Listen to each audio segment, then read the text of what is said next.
Long before the shots fired at Concord, were men and women of remarkable character and fortitude. An extraordinary spirit fueled the dreams they held. That spirit lived on to win liberty in the Revolution. It emboldened the Underground Railroads. It strengthened the brave souls at Normandy. It endured those who gallantly fought the spread of communism. And on 9/11, that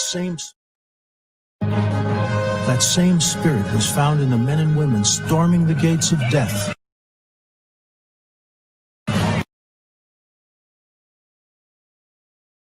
Lives in the presence of tyranny, disaster. It is stronger than any virus. Yet there are those who condemn our heroes, seek to erase history and deconstruct the American ideal, remake America into something it was never intended to be. But the spirit of heroism stands in the breach. It lives in the heart, it breathes in the soul, and is woven into the courageous fabric of Americans like you. It preserves liberty. It strengthens families. It empowers the extraordinary. The spirit of heroism inspires us to act when others are in need, to do the right thing. Join us tonight. Dream heroic dreams. Celebrate America. Land of the free, home of the brave.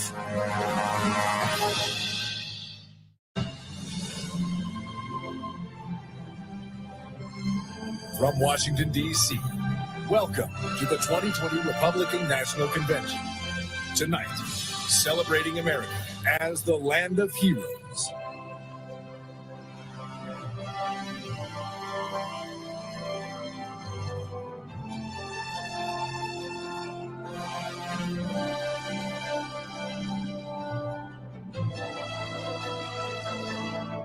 Lord Almighty,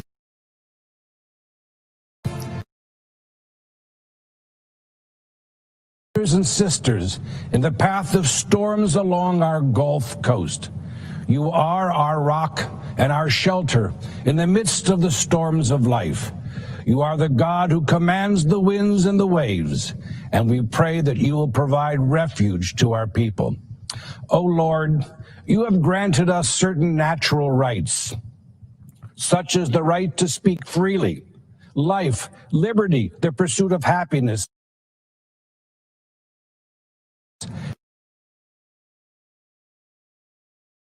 Only in America have these God-given rights so flourished and been categorized as belonging to the people, embodying the very essence of our government. Father, we pray that this outlook and mindset, this form of government continues, as has been our history, especially now when, to our horror, it is being challenged.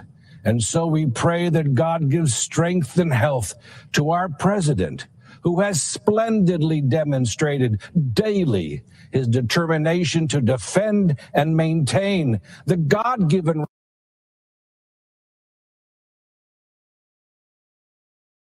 rights through our Judeo-Christian tradition. President Trump has stood up fiercely who are corrupting so as to deny Americans their birthright, and may God protect him. May God bless all those in government and among our citizens who seek to honor, defend, and preserve our heritage. This land was founded in an epic and providential moment. Like the revelation at Sinai, it was the moment when the vision of God rendezvoused with the soaring and noble plans of appointed men.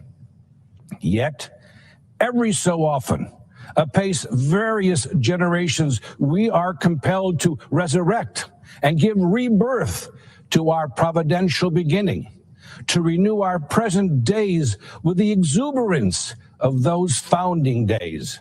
Perhaps That is what is meant when we say, "Make America Great Again." We pledge to vigilantly protect and tend the garden so its blessed fruits. May God continue to make America great, and may we continue to be His people, one nation, under God. And let us say, Amen.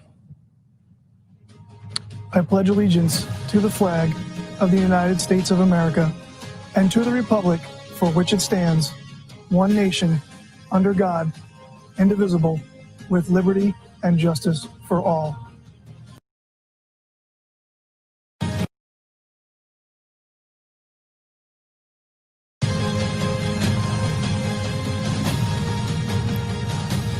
Good evening. I'm Governor Kristi Noem of South Dakota. I'm here tonight because I believe America is founded on three principles: equality, freedom, and opportunity.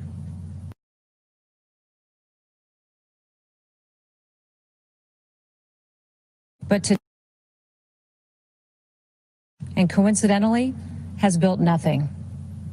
Remember, America's battle for independence and fight for self-governance was something that had never been done before.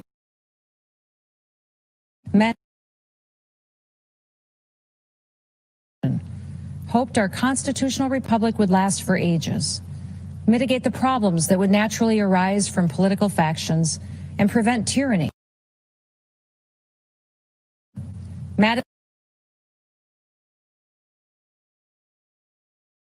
And thus encroached. He urged his colleagues to adopt these amendments to enshrine in our Constitution the ideals of independence, that all power comes from the people, that the government is created and ought to be exercised for the benefit of the people. Our Constitution guarantees the right to speak, to assemble, and to worship, the right to arm ourselves as a counterbalance to a standing army, and the right to a fair and equitable criminal justice system. We must fight to protect these foundational rights from government interference and indifference. America is unique in the world. Government's power at all levels is limited to the confines of our Constitution, which protects our God-given liberties and civil rights. We are not and will not be the subjects of an elite class of so-called experts. We, the people, are the government. Now, at times, our country has struggled to live up to our founding principles. Another great American, Abraham Lincoln, knew that struggle better than any. When he was just 28 years old, on stage, saw wild and furious passions worse than savage mobs, he said, taking the place of reasoned judgment. He was alarmed by the increasing disregard for the rule of law throughout the country. He was concerned for the people that had seen their property destroyed, their families attacked, and their lives surrendered, even taken away. These good people were becoming tired of and disgusted with a government that offered them no protection. Sound familiar? It took 244 years to build this great nation, flaws and all. But we stand to lose it in a tiny fraction of that time if we continue down the path taken by the Democrats and their radical supporters. From Seattle and Portland to Washington and New York, Democrat-run cities across this country are being overrun by violent mobs. The violence is rampant. There's looting, chaos, destruction, and murder. People that can afford to flee have fled, but the people that can't, good, hardworking Americans, are left to fend for themselves. The Republican Party's commitment to individual rights and self-government is as necessary today as it was in 1860 when we won our first presidential election. Our party respects individuals based on who they are. We don't divide people based on their beliefs or their roots. We don't shun people who think for themselves. We respect everyone equally under the Constitution, and we treat them as Martin Luther King Jr. wished, according to the content of their character, not the color of their skin. In just 4 years, President Trump has lifted people of all races and backgrounds out of poverty. He shrunk government. He put money back into the pockets of hardworking, ordinary Americans. He has advanced religious liberty. He protected the Second Amendment. You can look back 50 years. You won't find anyone that has surpassed President Trump's success on these 4 issues alone. History chooses its heroes for the time in which they live. At our founding, Madison was one of the chosen. When the nation's very existence was challenged, it was Lincoln's turn. Thanks to these men, America is a land of hope. Their examples have been repeated in countless ways by simple Americans following their conscience. But there is another American hero to be recognized, and that is the common American. This is who President Trump is fighting for. He's fighting for you.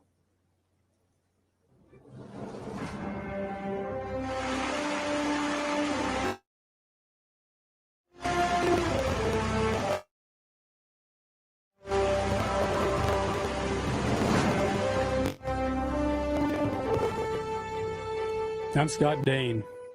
I represent loggers and truckers in Minnesota, but I also represent a way of life. Logging's been a part of the great American story from the beginning. In fact, if you go to the Capitol Rotunda and look up, you can see loggers on one of the panels, New England settlers carving out a new world from the wilderness. But logging is the most dangerous job in the country. But we embrace that risk because we know America was built by strong people building things together. America needs us to keep building, and we can't wait to be a part of it. But the last time Joe Biden was in the White House, Minnesota lost nearly half of its mills, thousands of jobs, and experienced nearly a decade of decline. It was a similar story in other parts of the country. The administration just didn't seem to care. In 47 years in Washington, Joe Biden hasn't done anything for the timber industry. When plants closed in Duluth, Sartell, Cook, and Bemidji, they were just numbers on a paper to the Obama-Biden administration. To me, they were people and jobs and families. Under Obama-Biden, radical environmentalists were allowed to kill the forests. Wildfire after wildfire shows the consequences. Managed forests, the kind my people work in, are healthy forests. Under President Trump, we've seen a new recognition of the value of forest management in reducing wildfires. And we've seen new support for our way of life, where a strong back and a strong work ethic can build a strong middle class. We want to build families where we were raised and stand by communities that stood by us. We want that way of life available for the next generation, and we want our forests there too. President Trump, thank you for helping us do just that.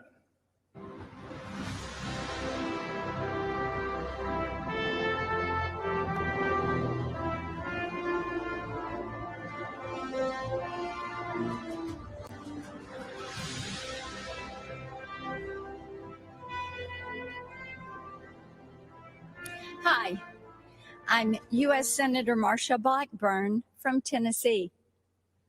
America is a nation of heroes. In times of difficulty, we're reminded that they're all around us. They're in the line with us at the grocery store, in the pew with us at church. They're the regular Americans who step up to volunteer and serve when we need them most. They've stood at the forefront throughout this pandemic. The emergency room nurses who go back shift after shift. The medical researchers developing a vaccine and therapies to combat what the Chinese Communist regime unleashed on the world. Cookeville's Double Springs Church of Christ members lifting our country up in prayer and providing for those impacted by tragedy.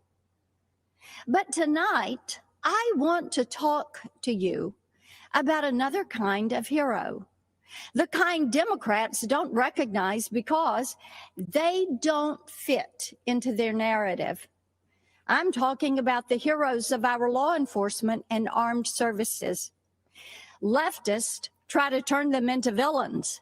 They want to cancel them. But I'm here to tell you, these heroes can't be canceled. Tennessee is full of them. After all, we're the volunteer state.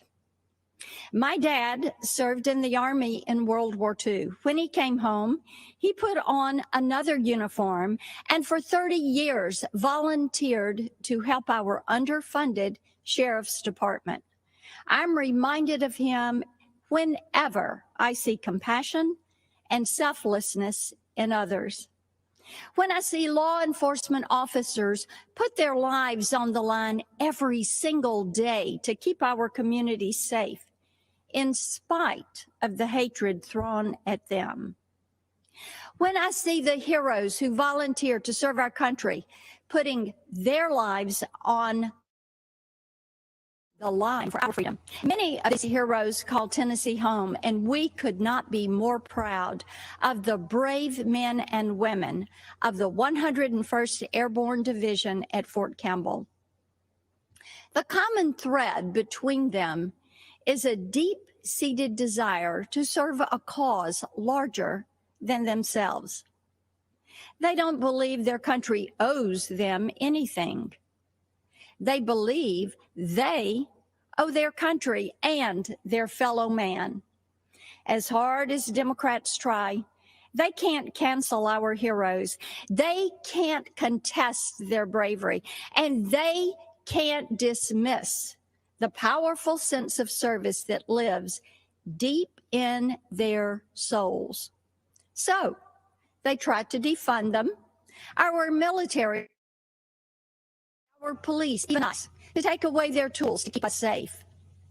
Joe Biden, Kamala Harris, and their radical allies try to destroy these heroes because if there are no heroes to inspire us, government can control us. They close our churches, but keep the liquor stores and abortion clinics open. They say we can't gather in community groups, but encourage protest, riots, and looting in the streets. If the Democrats had their way, they would keep you locked in your house until you become dependent on the government for everything. That sounds a lot like communist China to me. Maybe that's why Joe Biden is so soft on them. Why Nancy Pelosi says that China would prefer Joe Biden. Yep, I bet they would. But President Trump has stood up for our heroes every day. He stood by our law enforcement, our military, and the freedoms we hold dear. He's made good on his promise to put America first. And I hope you will stand with me as we send him back for 4 more years with a clear message to the Democrats. You will never cancel our heroes.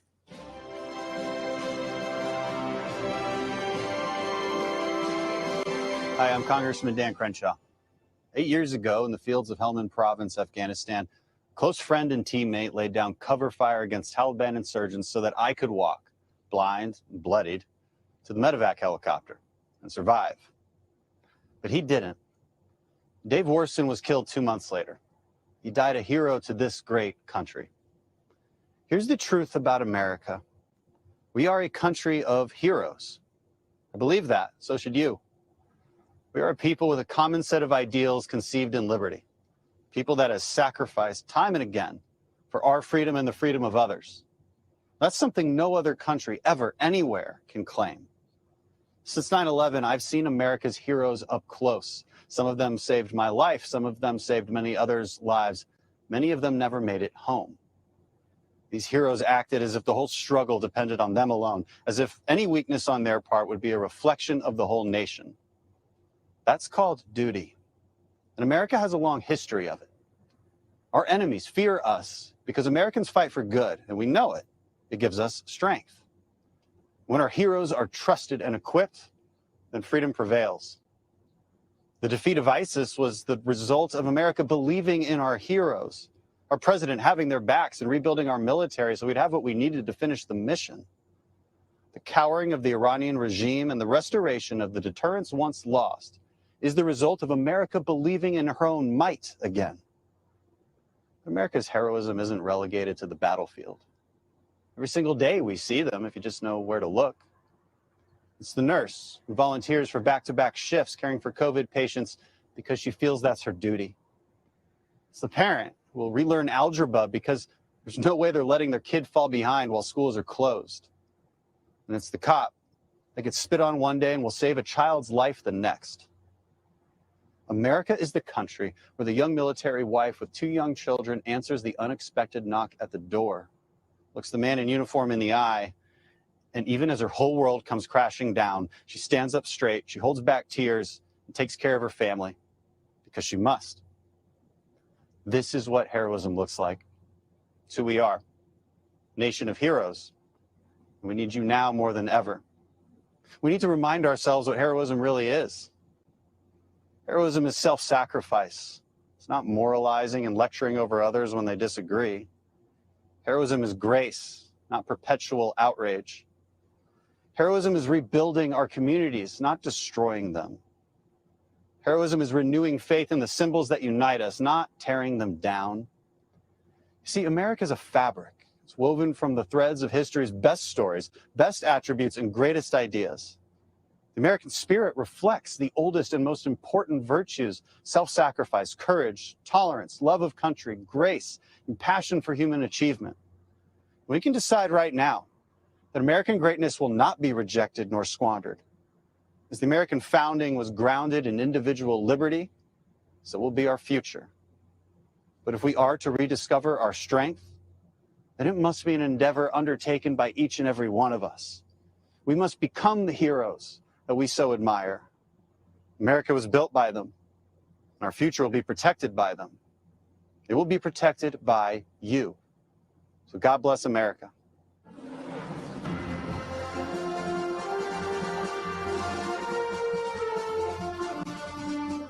Good evening. I'm retired Lieutenant General Keith Kellogg. In 1967, at the age of 22, I volunteered to serve my country in Vietnam. From the jungles of Vietnam to the deserts of Iraq, I have gone where my nation asked. I have borne witness to soldiers' last moments on earth, their lives spent in hope and promise of a better future for all Americans. I was in the Pentagon on September 11th, 2001. I lost friends there that day. In the years that followed, I watched my daughter, son, and son-in-law deploy to Afghanistan. I have looked into the eyes of my grandchildren as they said goodbye to their fathers and hugged them one last time. I lived service. I understand sacrifice. I know leadership. Over the past 3.5 years, I have witnessed every major foreign policy and national security decision by the president. I have been in the room where it happened. I saw only one agenda and one guiding question when tough calls had to be made. Is this decision right for America? When President Donald Trump took office, decades of failed foreign policy had crippled us. He faced wars without end in sight, creation of failed states like Libya and Syria, a past that allowed a terrorist caliphate to grow, and leadership in Washington that allowed our military to atrophy while we spent trillions of dollars abroad instead of investing at home. President Trump has reversed the decline of our military and restructured our national security strategy. With historic investment and vision, our military is now better equipped, better resourced, and better manned than any military in the world. President Trump demolished the terrorist ISIS caliphate in the Middle East and eliminated its leader, al-Baghdadi, one of the world's most brutal terrorists. President Trump took decisive action against Iranian terrorist mastermind, Qasem Soleimani, a man responsible for deaths of hundreds of American servicemen in Iraq. When our NATO allies failed to meet their commitments as we upheld ours, President Trump demanded parity. NATO members have now increased their contributions over $100 billion this year And NATO's Secretary General credits President Donald J. Trump. President Trump challenged and continues to challenge an ever increasingly provocative and militant China. But make no mistake, President Trump is no hawk. He wisely wields the sword when required, but believes in seeking peace instead of perpetual conflict. Just over a week ago, our president brokered a peace agreement between the United Arab Emirates and Israel, the first in the Middle East in over 25 years. And this week, Afghan negotiators, with help from American officials, will start peace negotiations between the Taliban and the Afghan government to end America's longest war. Ask yourself, has this president kept his promises to keep us out of needless conflicts and to pursue ending wars without end? Has he defended your interests in renegotiating trade deals that previously hurt Americans and our national security? Has he fulfilled his commander-in-chief role by decisively going after our nation's enemies? You and I know the answer is yes. The choice is clear. This is the most important election of our lifetime. The next 4 years will decide the course of our country for decades to come. I am asking you to stand up and be counted so we never have to look back and recall what it was once like in America when men and women were free, our families were secure, and we had a president who served the people. God bless America. Thank you, and good night.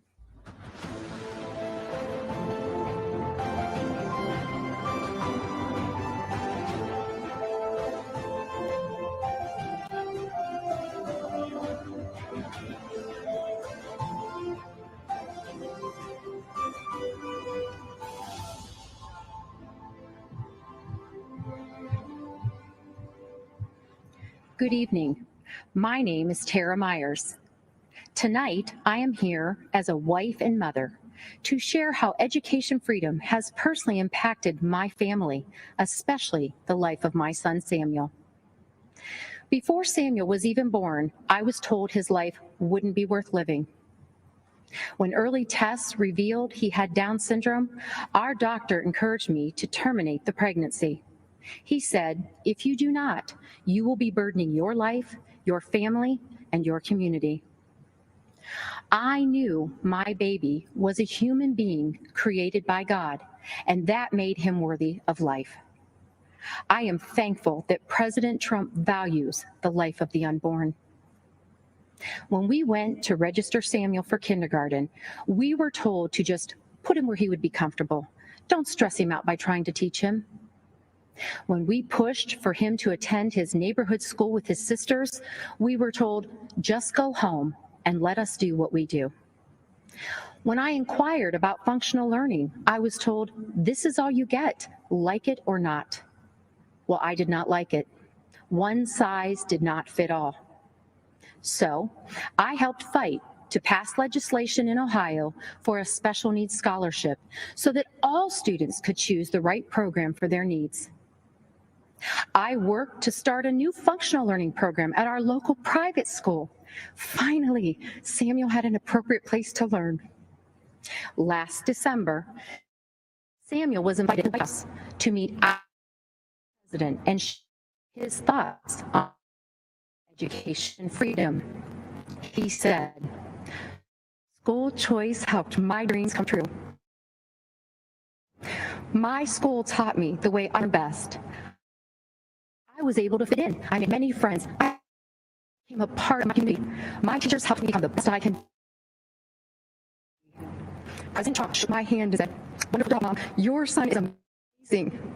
Unlike the doctor who told to end Samuel's life before it even began, President Trump did not dismiss my son.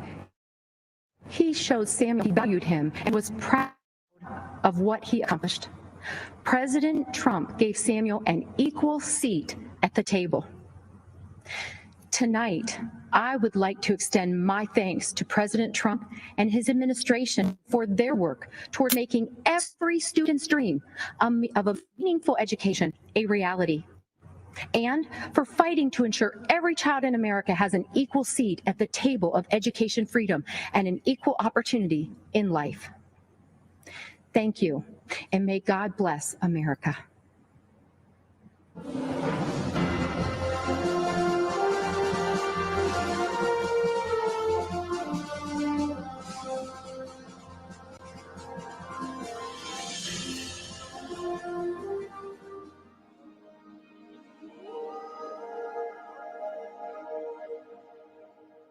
It all started at a tea party.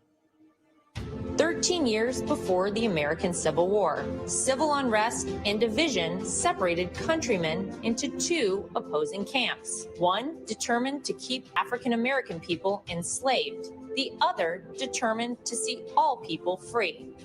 Elizabeth Cady Stanton and Lucretia Mott felt the call to fight for that freedom when they were selected as delegates for an anti-slavery convention. But upon arrival, were told they could not speak or vote at the male-dominated event. On July 9, 1848, Mott, Stanton, and 3 other women met for tea. By the end of the day, they'd formed a coalition with the sole purpose of gaining the right for women to vote, so they in turn would be free to fight for the freedoms of others. Women across America united and formed activist groups working tirelessly to win the vote for American women. The unconquerable Susan B. Anthony became one of the most visible leaders of women's suffrage when, in 1872, she registered and voted for every Republican on the ballot. As punishment for her actions, she was arrested for illegal voting. At the request of Susan B. Anthony, Senator A.A. Sargent introduced the 19th Amendment in 1878. The Susan B. Anthony Amendment was submitted and defeated 4 times, but women continued to fight. Sojourner Truth and many other Black suffragettes defied segregation, fighting for all women's voices to be heard and allowed to vote. For the 2 years prior to ratification, the Silent Sentinels quietly picketed the White House. Finally, when Republicans regained control of Congress, on August 26, 1920, the Equal Suffrage Amendment was signed into law. Women's suffrage movement took 72 years and would change the lives of women forever. The victory was achieved peacefully through the valiant efforts of women patriots and the democratic process. 100 years later, in a bold declaration of rights for women, President Trump granted a full pardon to Susan B. Anthony on the 100th anniversary of the 19th Amendment's ratification. Women's suffrage was born from a desire to fight for the freedom of others. Now, we, the great patriots of America, will band together once again. And with one unified voice, we will vote for freedom.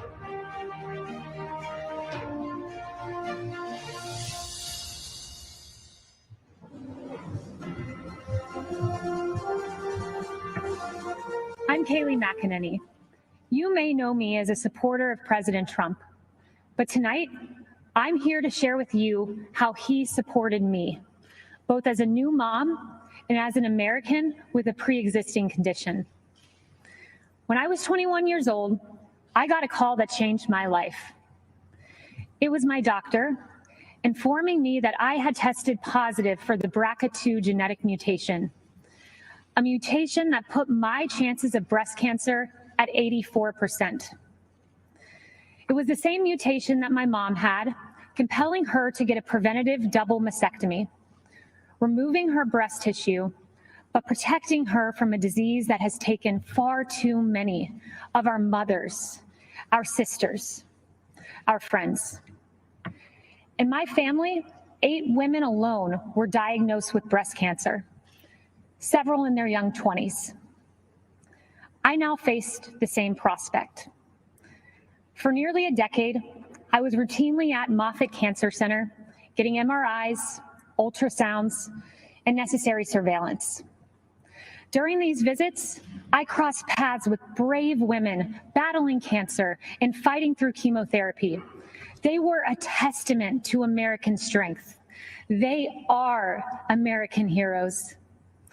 On May 1st, 2018, I followed in my mother's footsteps, choosing to get a preventative mastectomy. I was scared. The night before, I fought back tears as I prepared to lose a piece of myself forever. But the next day, with my mom, dad, husband, and Jesus Christ by my side, I underwent a mastectomy, almost eliminating my chance of breast cancer, a decision I now celebrate. Breast reconstruction has advanced remarkably. While it is an individual's decision, my doctor and I chose a course of surgery that left me virtually unchanged. But more important than physical results, I developed a strength and a confidence that I carry with me. During one of my most difficult times, I expected to have the support of my family, but I had more support than I knew. As I came out of anesthesia, one of the first calls I received was from Ivanka Trump. As I recovered, my phone rang again. It was President Trump calling to check on me. I was blown away. Here was the leader of the world caring about my circumstance.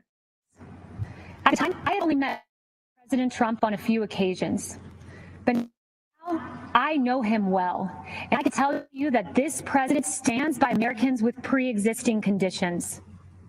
In fact, President Trump called me this morning. I spoke with him several times today, and he told me how proud he was of me for sharing this story.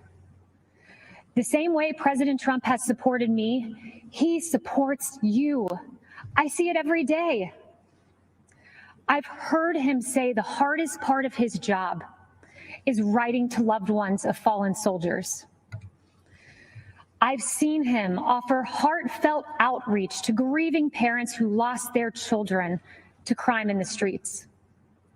And I've watched him fight for Americans who lost their jobs. President Trump fights for the American people because he cares about stories like these. I have a 9-month-old daughter. She's a beautiful, sweet little girl. And I choose to work for this president for her. When I look into my baby's eyes, I see a new life, a miracle for which I have a solemn responsibility to protect. That means protecting America's future, a future President Trump will fight for, where our neighborhoods are protected, where life is sacred, where God is cherished, not taken out of our schools, removed from our pledge, and erased from our history. I want my daughter to grow up in President Donald J. Trump's America. Choosing to have a preventative mastectomy was the hardest decision I ever had to make. But supporting President Trump, who will protect my daughter and our children's future, was the easiest.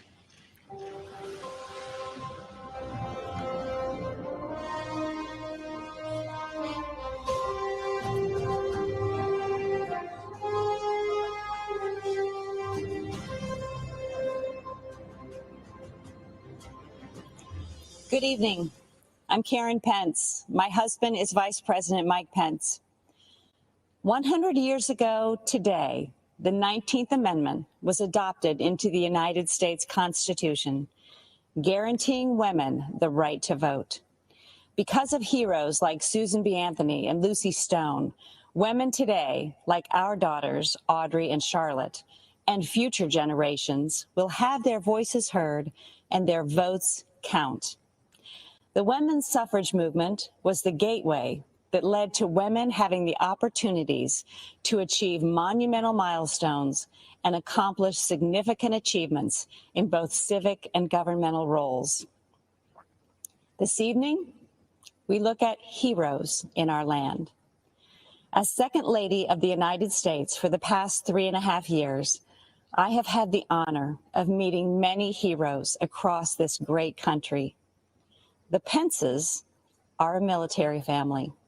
Our son Michael serves in the United States Marines, and our son-in-law Henry serves in the U.S. Navy. Initiatives is to elevate and encourage military spouses. These men and women, like our daughter Charlotte and our daughter-in-law Sarah, are the home front heroes. I have been privileged to hear so many stories of selfless support, volunteer spirit, and great contributions to the armed forces and our communities. You know, military spouses may experience frequent moves and job changes, periods of being a single parent while their loved one is deployed, all while exhibiting pride, strength, and determination, and being a part of something bigger than themselves. To all of the military spouses, thank you. President Trump and Vice President Pence have been supporting our United States Armed Forces, including our military families, on a significant scale. While traveling throughout our nation to educate military spouses about policy solutions that President Trump has promoted involving real, tangible progress in military spouse employment, I have been inspired to meet heroes like Lisa Bradley and Cameron Cruz. These military spouses decided to start their own business, Our Riveter, named after the Rosie the Riveter campaign used to recruit women workers during World War II.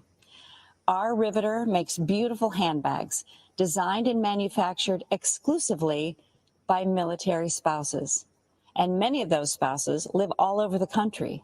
They prepare and send their section of the bags to the company located in North Carolina, where the final product is assembled. Military spouse hero Jalon Johnson in Billings, Montana, is a culinary artist who had dreamed of starting her own restaurant. Working with the Small Business Administration's Development Center, Jalon started her restaurant, The Sassy Biscuit, and she just opened a second restaurant in Dover, New Hampshire. And as the second lady, I've also been able to bring awareness to a form of therapy for our heroic veterans suffering from PTSD. Art therapy, facilitated by a professional art therapist, is especially effective with post-traumatic stress disorder.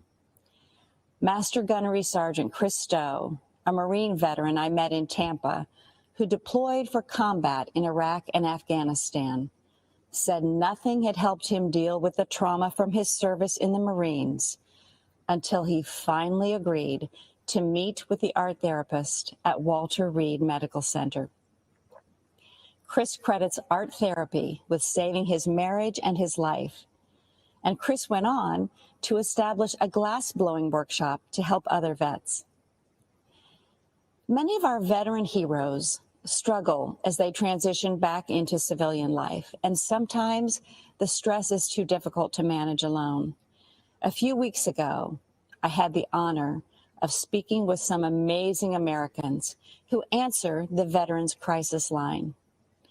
One in particular, Sydney Morgan, especially impacted me. A veteran herself, Sydney said it is the highest honor of her life until they physically walk into a clinic to receive help they deserve, and she can pass their hand to someone ready to help. In these difficult times, we've all seen so many examples of everyday Americans reaching out a hand to those in need, those who, in humility, have considered others more important than themselves. We've seen healthcare workers, teachers, first responders, mental health providers, law enforcement officers, grocery and delivery workers, and farmers, and so many others, heroes all. 100 years ago, women secured the right to vote. So let's vote, America. Let's honor our heroes. Let's re-elect President Trump and Vice President Pence for 4 more years. God bless our heroes, and God bless the United States of America. We hold these truths to be self-evident, that all men are created equal, that they are endowed by their Creator with certain unalienable rights, that among these are life, liberty, and the pursuit of happiness. Good evening. I'm Kellyanne Conway. 100 years ago, courageous warriors helped women secure the right to vote. This has been a century worth celebrating, but also a reminder that our democracy is young and fragile. A woman in a leadership role can still seem novel. Not so for President Trump. For decades, he has elevated women to senior positions in business and in government. He confides in and consults us, respects our opinions, and insists that we are on equal footing with the men. President Trump helped me shatter a barrier in the world of politics by empowering me to manage his campaign to its successful conclusion. With the help of millions of Americans, our team defied the critics, the naysayers, the conventional wisdom, and we won. For many of us, women's empowerment is not a slogan. It comes not from strangers on social media or sanitized language in a corporate handbook. It comes from the everyday heroes who nurture us, who shape us, and who believe in us. I was raised in a household of all women. They were self-reliant and resilient. Their lives were not easy, but they never complained. Money was tight, but we had an abundance of what mattered most: family, faith, and freedom. I learned that in America, limited means does not make for limited dreams. The promise of America belongs to us all. This is a land of inventors and innovators, entrepreneurs and educators, of pioneers and parents, each contributing to the success and the future of a great nation and her people. These everyday heroes have a champion in President Trump. The teacher who took extra time to help students adjust to months of virtual learning. The nurse who finished a 12-hour COVID shift and then took a brief break only to change her mask, gown, and gloves to do it all over again. The small business owner striving to reopen after the lockdown was lifted, and then again after her store was vandalized and looted. The single mom with 2 kids, 2 jobs, 2 commutes, who 10 years after that empty promise finally has health insurance. President Trump and Vice President Pence have lifted Americans, provided them with dignity, opportunity, and results. I have seen firsthand many times the president comforting and encouraging a child who has lost a parent who has lost a child, a worker who lost his job, an adolescent who lost her way to drugs. Don't lose hope, he has told them, assuring them that they are not alone and that they matter. There always will be people who have far more than us. Our responsibility is to focus on those who have far less than us. President Trump has done precisely that in taking unprecedented action to combat this nation's drug crisis. He told me, "This is so important, Kellyanne. So many lives have been ruined by addiction and will never even know because people are ashamed to reach out for help and they're not even sure who to turn to in their out."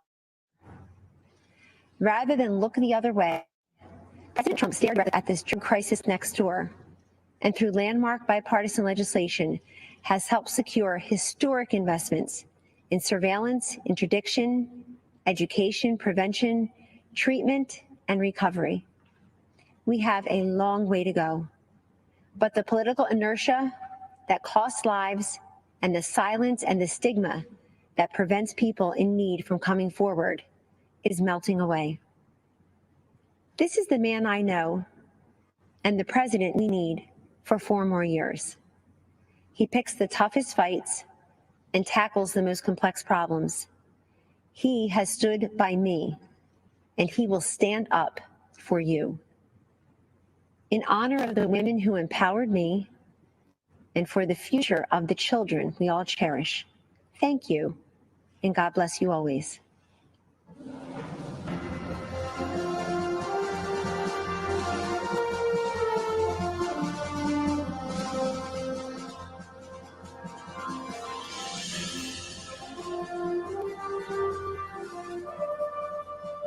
Good evening. I'm Sister Dee Dee Byrne, and I belong to the community of the Little Workers of the Sacred Hearts of Jesus and Mary. Last 4th of July, I was honored to be one of the President's guests at his Salute to America celebration. I must confess that I recently prayed while in chapel, begging God to allow me to be a voice and instrument for human life. And now here I am, speaking at the Republican National Convention. I guess you better be careful for what you pray for. My journey to religious life was not a traditional route, if there is such a thing.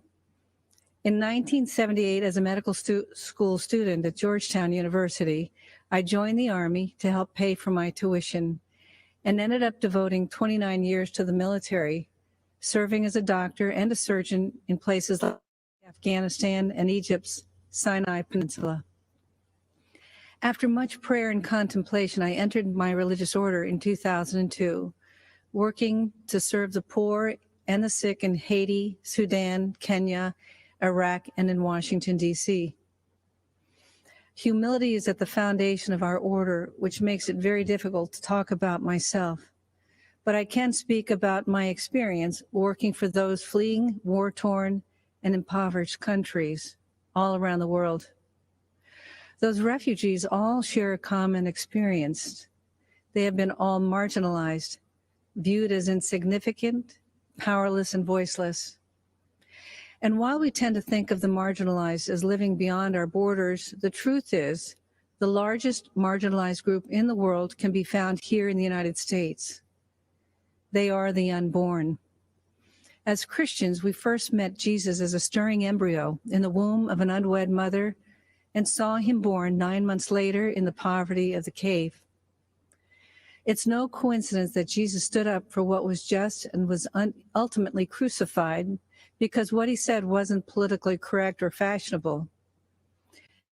As followers of Christ, we are called to stand up for life against the politically correct or fashionable of today.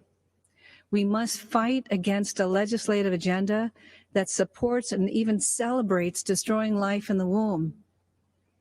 Keep in mind, the laws we create define how we see our humanity. And we must ask ourselves, what are we saying when we go into a womb and snuff out an innocent, powerless, voiceless life? As a physician, I can say without hesitation, life begins at conception. While what I have to say may be difficult for some to hear, I'm saying it because I'm not just pro-life, I'm pro-eternal life, and I want all of us to end up in heaven together someday. Which brings me to why I'm here today. Donald Trump is the most pro-life president that this nation has ever had, defending life at all stages. His belief in the sanctity of life transcends politics. President Trump will stand up against Biden and Harris, who are the most anti-life presidential ever, even supporting the horrors of late-term abortion and infanticide. Because of his courage and conviction, President Trump has earned the support of America's pro-life community. Moreover, he has a nationwide of religious standing behind him. You'll find us here with our weapon of choice, the rosary. So thank you, Mr. President. We are all praying for you.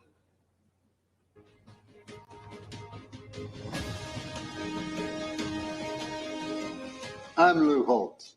Many of you might know me as Coach Holtz, or maybe that football guy.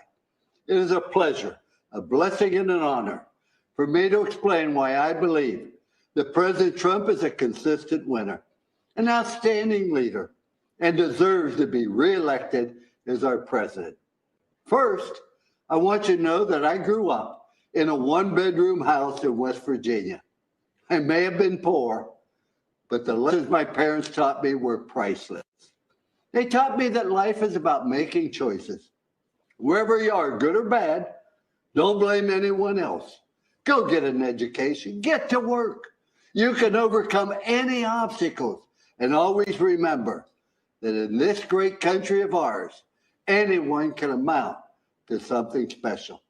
I lived by those principles of hard work and responsibility my whole life, living out the American story, and it works. But there are people today, like politicians, professors, protesters, and of course, President Trump's naysayers in the media who like to blame others for problems. They don't have pride in our country.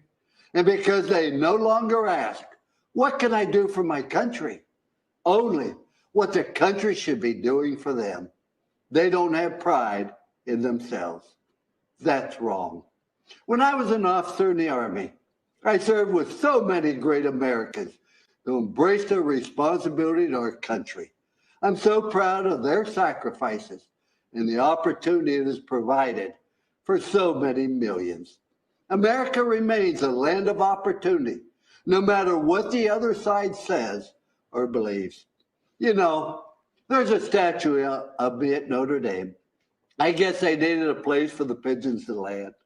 But if you look closely, you will see these three words there: trust, commitment, and love.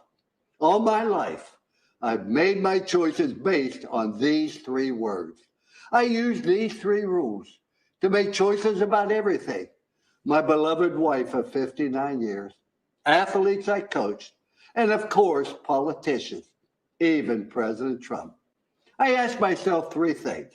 One, can I trust them? When a leader tells you something, you got to be able to count on it. That's President Trump.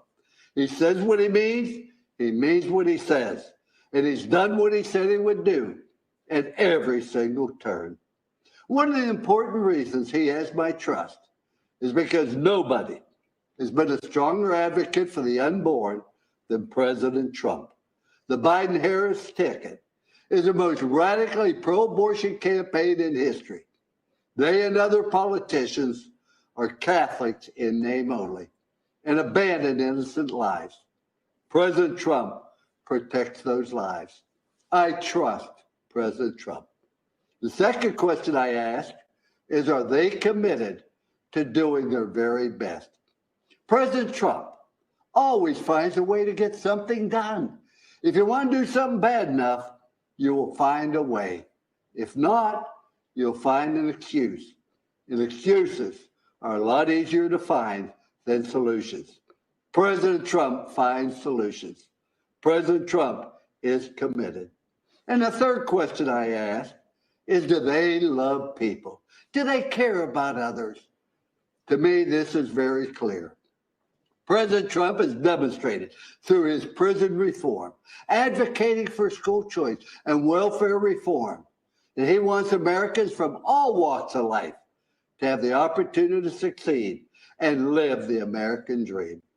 President Trump loves our country and our great people. Trust, commitment, and love. In President Trump, we have a president we can trust, who works hard at making America greater and who genuinely cares about people. If I apply this test to Joe Biden, I can't say yes to any of these three questions. I used to ask our athletes at Notre Dame, if you did not show up, who would miss you and why? Can you imagine what would happen to us if President Trump had not shown up in 2016 to run for president? I'm so glad he showed up. Thank you for showing up, Mr. President. I encourage everyone who loves this country, who loves America, to show up in November for President Trump. Thank you.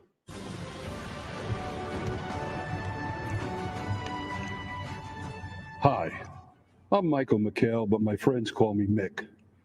I'm a 30-year active duty member of law enforcement in the state of Florida. I am also the president of the National Association of Police Organizations, NAPO. Our organization recently endorsed Donald Trump for re-election as President of the United States. Our endorsement recognized his strong support for the men and women on the front lines, particularly during these challenging times.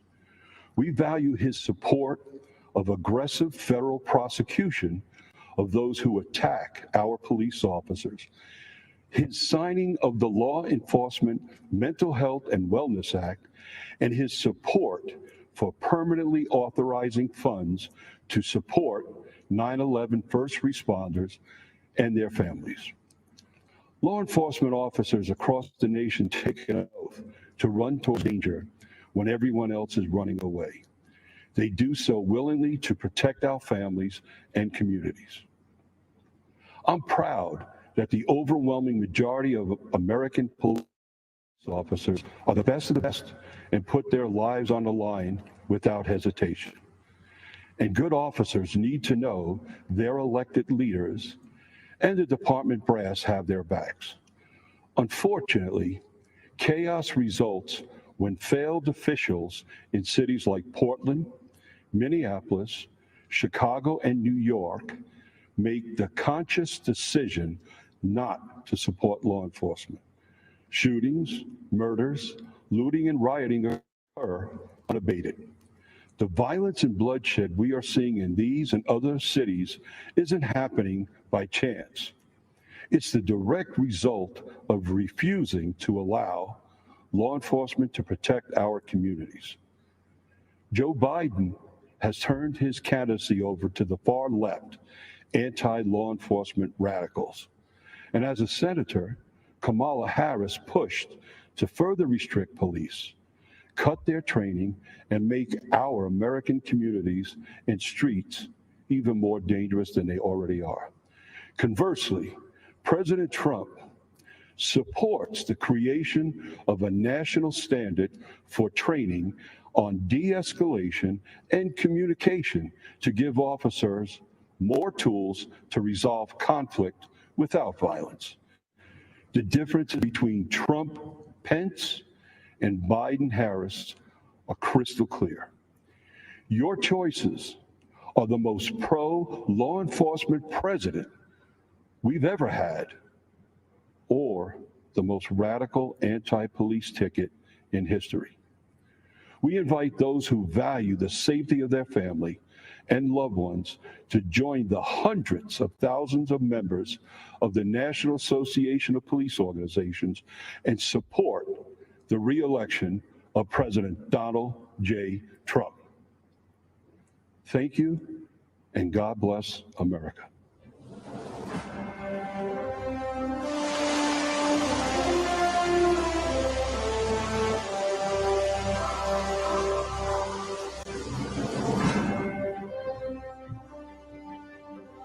I'm Congresswoman Elise Stefanik, and I am honored to represent New York's 21st Congressional District, the cradle of the American Revolution. It's where almost 250 years ago, brave patriots fought in the battles of Saratoga to turn the tide of the Revolutionary War. It's where 40 years ago in Lake Placid, a team of amateur hockey players out-hustled, out-skated, and defeated the Soviet Union, stunning the world and giving us the unforgettable Miracle on Ice. And today, it's home to Fort Drum and the historic 10th Mountain Division, the most deployed unit in the U.S. Army since 9/11, where I saw firsthand President Trump graciously thank and honor our men and women in uniform and sign the largest pay raise for our troops in a decade. Since our nation's founding, generation after generation of everyday Americans served and sacrificed to preserve and strengthen the American dream. The vision of life, liberty, and the pursuit of happiness, and the idea that if you work hard and dream big, you can achieve anything you imagine. I believe in the American dream because I've lived it. Like millions of Americans, I grew up in a small business family where I learned the values of hard work and determination. I was the first person in my immediate family to graduate from college, ran for Congress to serve upstate New York, and am proudly the youngest Republican woman elected to Congress in history. I am honored to support President Trump for re-election because I know that he is the only candidate who will stand up for hardworking families and protect the American dream for future generations. Since his first day in office, President Trump has fought tirelessly to deliver results for all Americans, despite the Democrats' baseless and illegal impeachment sham and the media's endless obsession with it. I was proud to lead the effort standing up for the Constitution, President Trump, and most importantly, the American people. This attack was not just on the president. It was an attack on you, your voice, and your vote. But the American people were not swayed by these partisan attacks. Our support for President Trump is stronger than ever before. We know what's at stake in this historic election. Americans from all walks of life are unified in support of our president. It's why more Republican women than ever are running for office this year. We understand that this election is a choice between the far-left Democratic socialist agenda versus protecting and preserving the American dream. President Trump is working to safely reopen our Main Street economy. He understands that the engine of our country is fueled by the ingenuity and determination of American workers, entrepreneurs, and small businesses. Joe Biden wants to keep them locked up in the basement and crush them with $4 trillion in new taxes. We face a critical choice. Joe Biden's far-left failed policies of the past 47 years, or President Trump, who will stand up for the American people and the Constitution. I believe in the wisdom and spirit of the American people to elect the only candidate who is capable of protecting the American dream, President Donald J. Trump.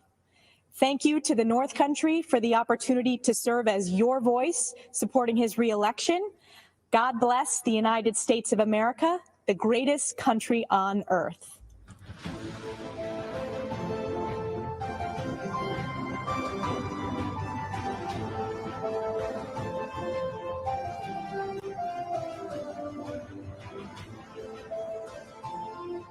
Good evening.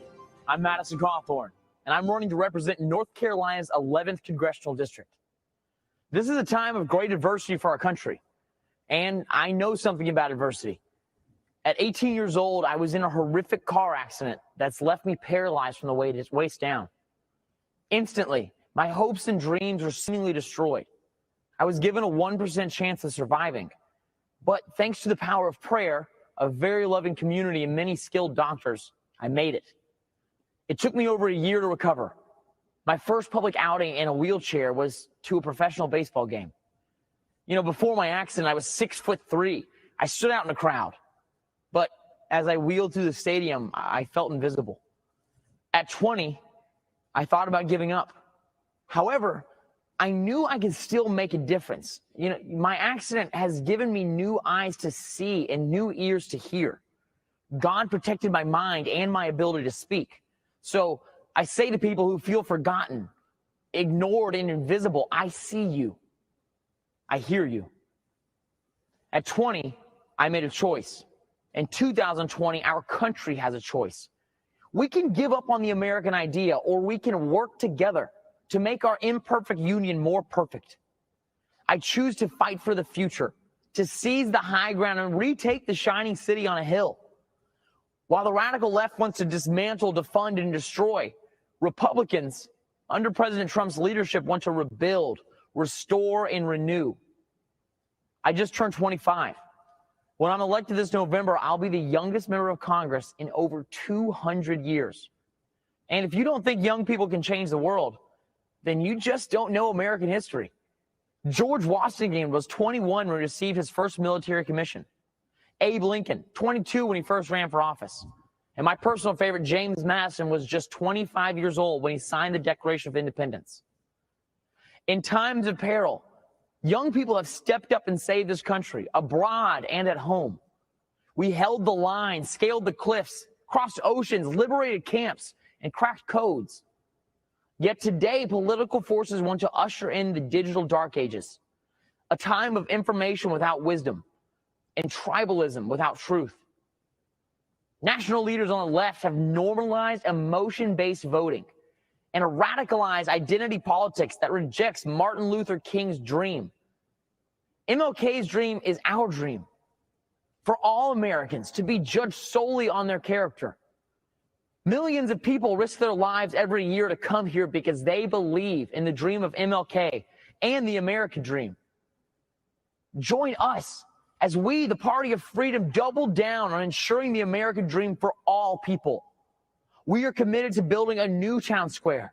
It welcomes all ideas and all people. Here we will have freedom of speech, not freedom from speech. To liberals, I say let's have a conversation. Be a true liberal. Listen to other ideas and let the best ones prevail.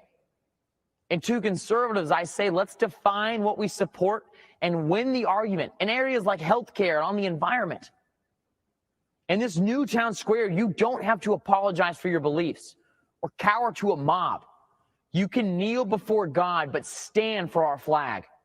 The American idea my ancestors fought for during the Revolutionary War is just as exciting and revolutionary today as it was 250 years ago. I say to Americans who love our country, young and old, be a radical for freedom. Be a radical for liberty. And be a radical for our republic, for which I stand, one nation under God, with liberty and justice for all. Thank you, and may God bless America.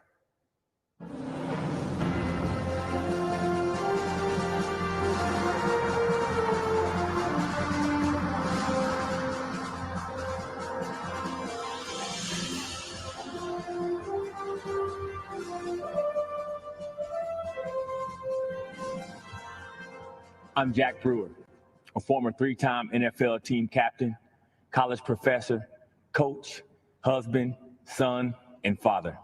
I'm also a lifelong Democrat, but I support Donald Trump. Let me be clear.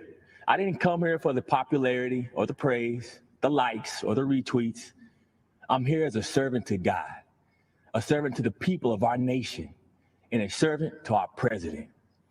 I grew up in Grapevine, Texas, a town that my great-grandfather was the first black man to settle as a sharecropper in 1896. My early high school experience included fighting with skinheads and being a witness in an attempted murder trial after my friend shot a skinhead in self-defense. I remember my dad's bravery when he personally stood up against a KKK rally in my town. In my house, my father taught me to back down from no one. I know what racism looks like. I've seen it firsthand. In America, it has no resemblance to President Trump. And I'm fed up with the way he's portrayed in the media, who refuse to acknowledge what he's actually done for the black community. It's confusing the minds of our innocent children. Before I left to come deliver this message, my energetic 8-year-old son, Jackson, stopped me and said, "Dad, can you please just tell everyone that all lives need to matter and that God loves everyone?" In that moment, I realized that my 8-year-old had figured out what so many adults have seemed to forget. We are not as divided as our politics suggests. At some point, for the sake of our children, the policies must take priority over the personalities. So because you have an issue with President Trump's tone, you're going to allow Biden and Harris to deny our underserved black and brown children school choice? Are we so offended by the president's campaign slogan, "Make America Great Again," that we're going to ignore that Joe Biden and Kamala Harris have collectively been responsible for locking up countless black men for nonviolent crimes? Are you going to allow the media to lie to you by falsely claiming that he said there were very fine white supremacists in Charlottesville? He didn't say that. It's a lie. And ignore the so-called Black Lives Matter organization that openly, on their website, calls for the destruction of the nuclear family. My fellow Americans, our families need each other. We need black fathers in the homes with their wives and children. The future of our communities depend on it. I'm blessed to be able to run inner city youth programs and to also teach in prisons across America. The inmates in my federal prison program literally receive days off their sentence just for attending my class.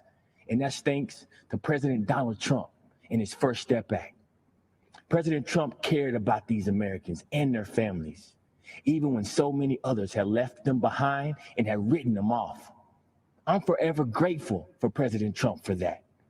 He endures relentless attacks, and so do many of us, like myself, who support him. But my mama always told me, when the Lord starts blessing, the devil starts messing. This convention marks a time to celebrate our history. Republicans are the party that freed the slaves and the party that put the first Black men and women in Congress. It's the party of Frederick Douglass and Abraham Lincoln. And now, Tim Scott and Donald Trump. Our president has made incredible strides to end mass incarceration and give unprecedented opportunities for Black in America to rise. America, let this election be a call for all God's people who are called by his name to humble ourselves and pray together and to seek his face and to turn from our wicked ways. Then he will hear us from heaven and he will forgive our sins and he will heal our land. Amen. And God bless America.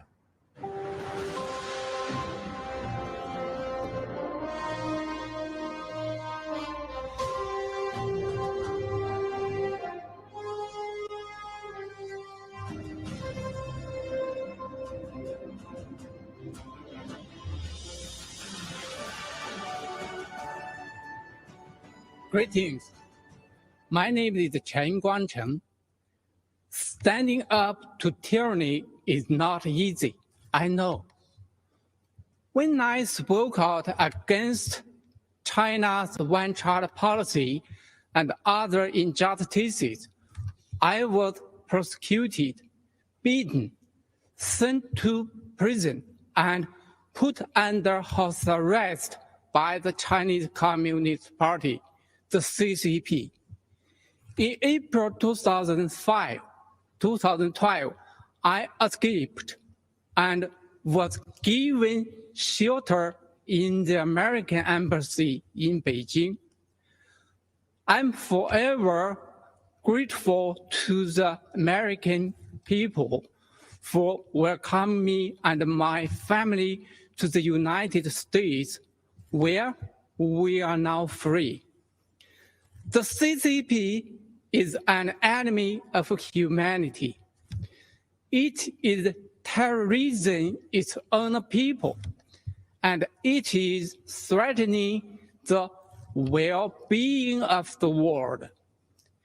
In China, expressing beliefs or ideas not approved by the CCP, religion, democracy, human rights can lead to prison.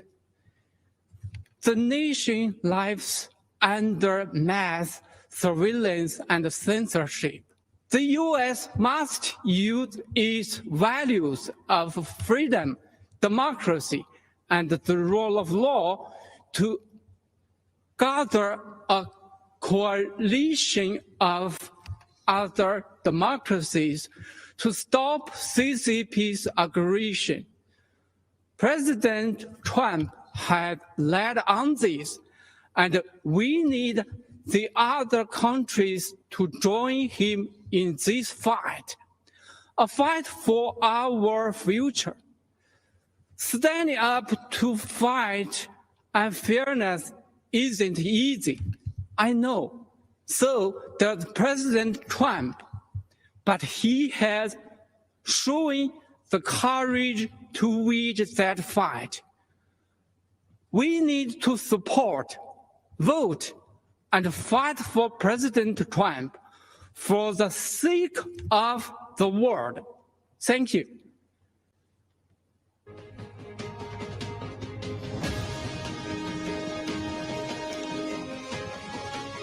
I'm Congressman Lee Zeldin.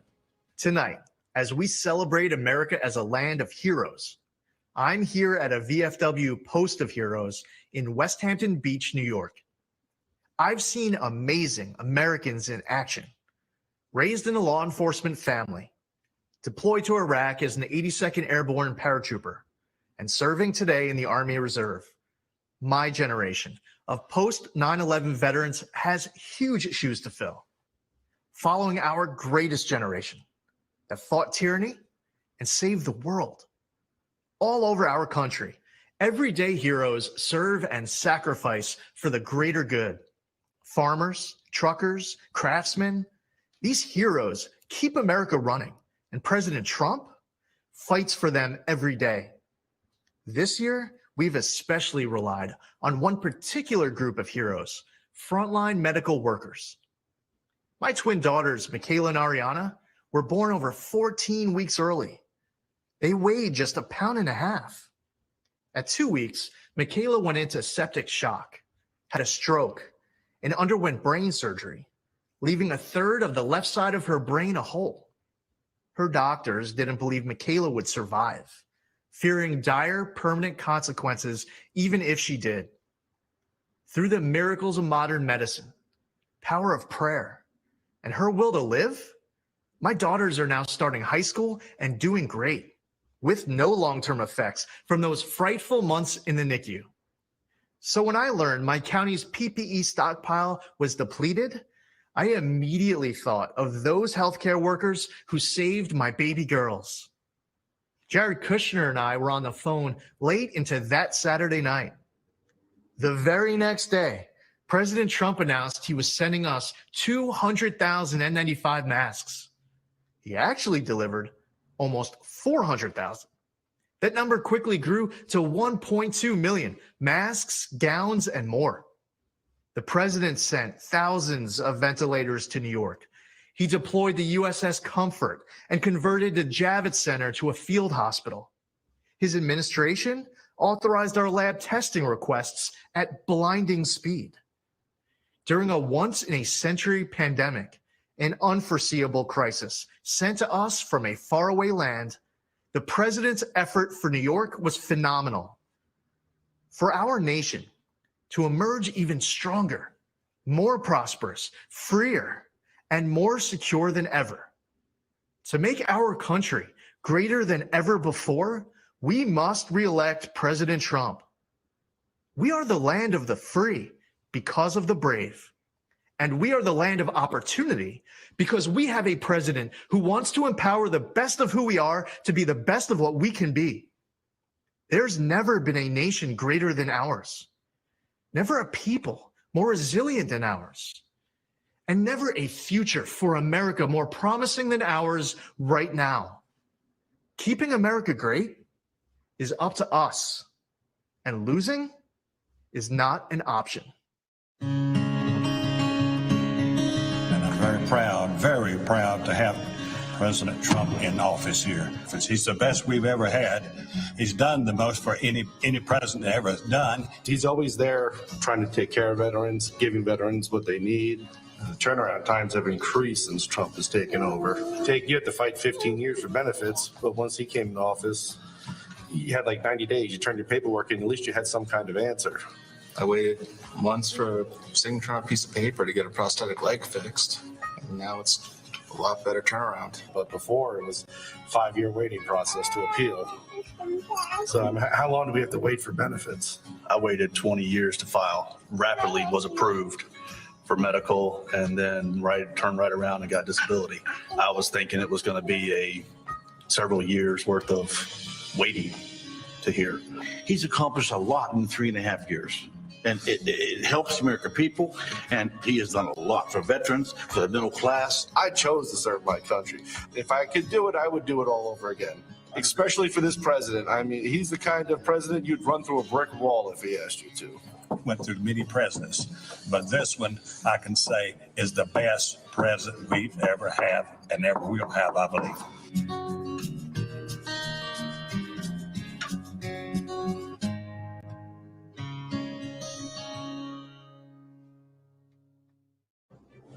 Hello, everyone, and thank you for inviting me into your home this evening. It's truly a privilege. My name is Joni Ernst. I was raised on a small family farm here in Iowa, where I learned the importance of faith, hard work, and service. I worked my way through college, then dedicated my life to serving my country as a local official, a battalion commander in the military, and as a U.S. Senator. Service, it's more than a word to me. It's a mission, a way of life. It's what brought me to Cedar Rapids, Iowa in 2008 when I was in the National Guard. We saw historic floods that swept through the communities. We lent a helping hand to our fellow Iowans who were literally underwater. We thought we had seen the worst, but 12 years later, these same communities have faced an even more devastating disaster, the recent derecho storm. If you don't live in Iowa, you may not have heard much about it at first. While reporters here in the state were in the trenches covering the equivalent of a Category 2 hurricane, most of the national media looked the other way. To them, Iowa is still just flyover country. Houses, farms were destroyed. About 1/3 of our crops here were damaged. In some cases, these storms wiped out a lifetime of work. And yet Iowa farmers didn't hesitate to grab their chainsaws and check on their neighbors. Our farmers live every day with that sense of service, the stewards of the land, the ones who feed and fuel the world. President Trump quickly signed an emergency declaration for Iowa to provide relief. And of course, when President Trump came to Cedar Rapids, the national media finally did too. For years, I've worked closely with the president for farmers in Iowa and across the country. We scrapped Obama and Biden's punishing waters of the United States rule, which would have regulated about 97% of land in Iowa, in some cases, even puddles. It would have been a nightmare for farmers. The president delivered on major trade deals with Japan and the United States-Mexico-Canada agreement. And he implemented the sale of E15 fuel year-round. That means more choices for you at the pump and more jobs for farmers in the heartland. This is something the Obama-Biden administration failed to do in 8 years. In fact, I can't recall an administration more hostile to farmers than Obama-Biden, unless you count the Biden-Harris ticket. The Democratic Party of Joe Biden is pushing this so-called Green New Deal. If given power, they would essentially ban animal agriculture and eliminate gas-powered cars. It would destroy the agriculture industry, not just here in Iowa, but throughout the country. When the pandemic hit, President Trump heard us in our call for assistance for our farmers. Knowing we have an ally in the White House is important. Folks, this election is a choice between two very different paths: freedom, prosperity, and economic growth under a Trump-Pence administration, or the Biden-Harris path, paved by liberal coastal elites and radical environmentalists, an America where farmers are punished, jobs are destroyed, and taxes crush the middle class. That is our choice, and it's a clear one. Thank you, and God bless.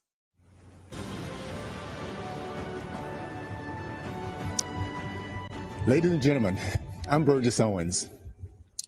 Shackled in the belly of a slave ship, an 8-year-old boy named Silas Burgess came to America to be sold on an auction block.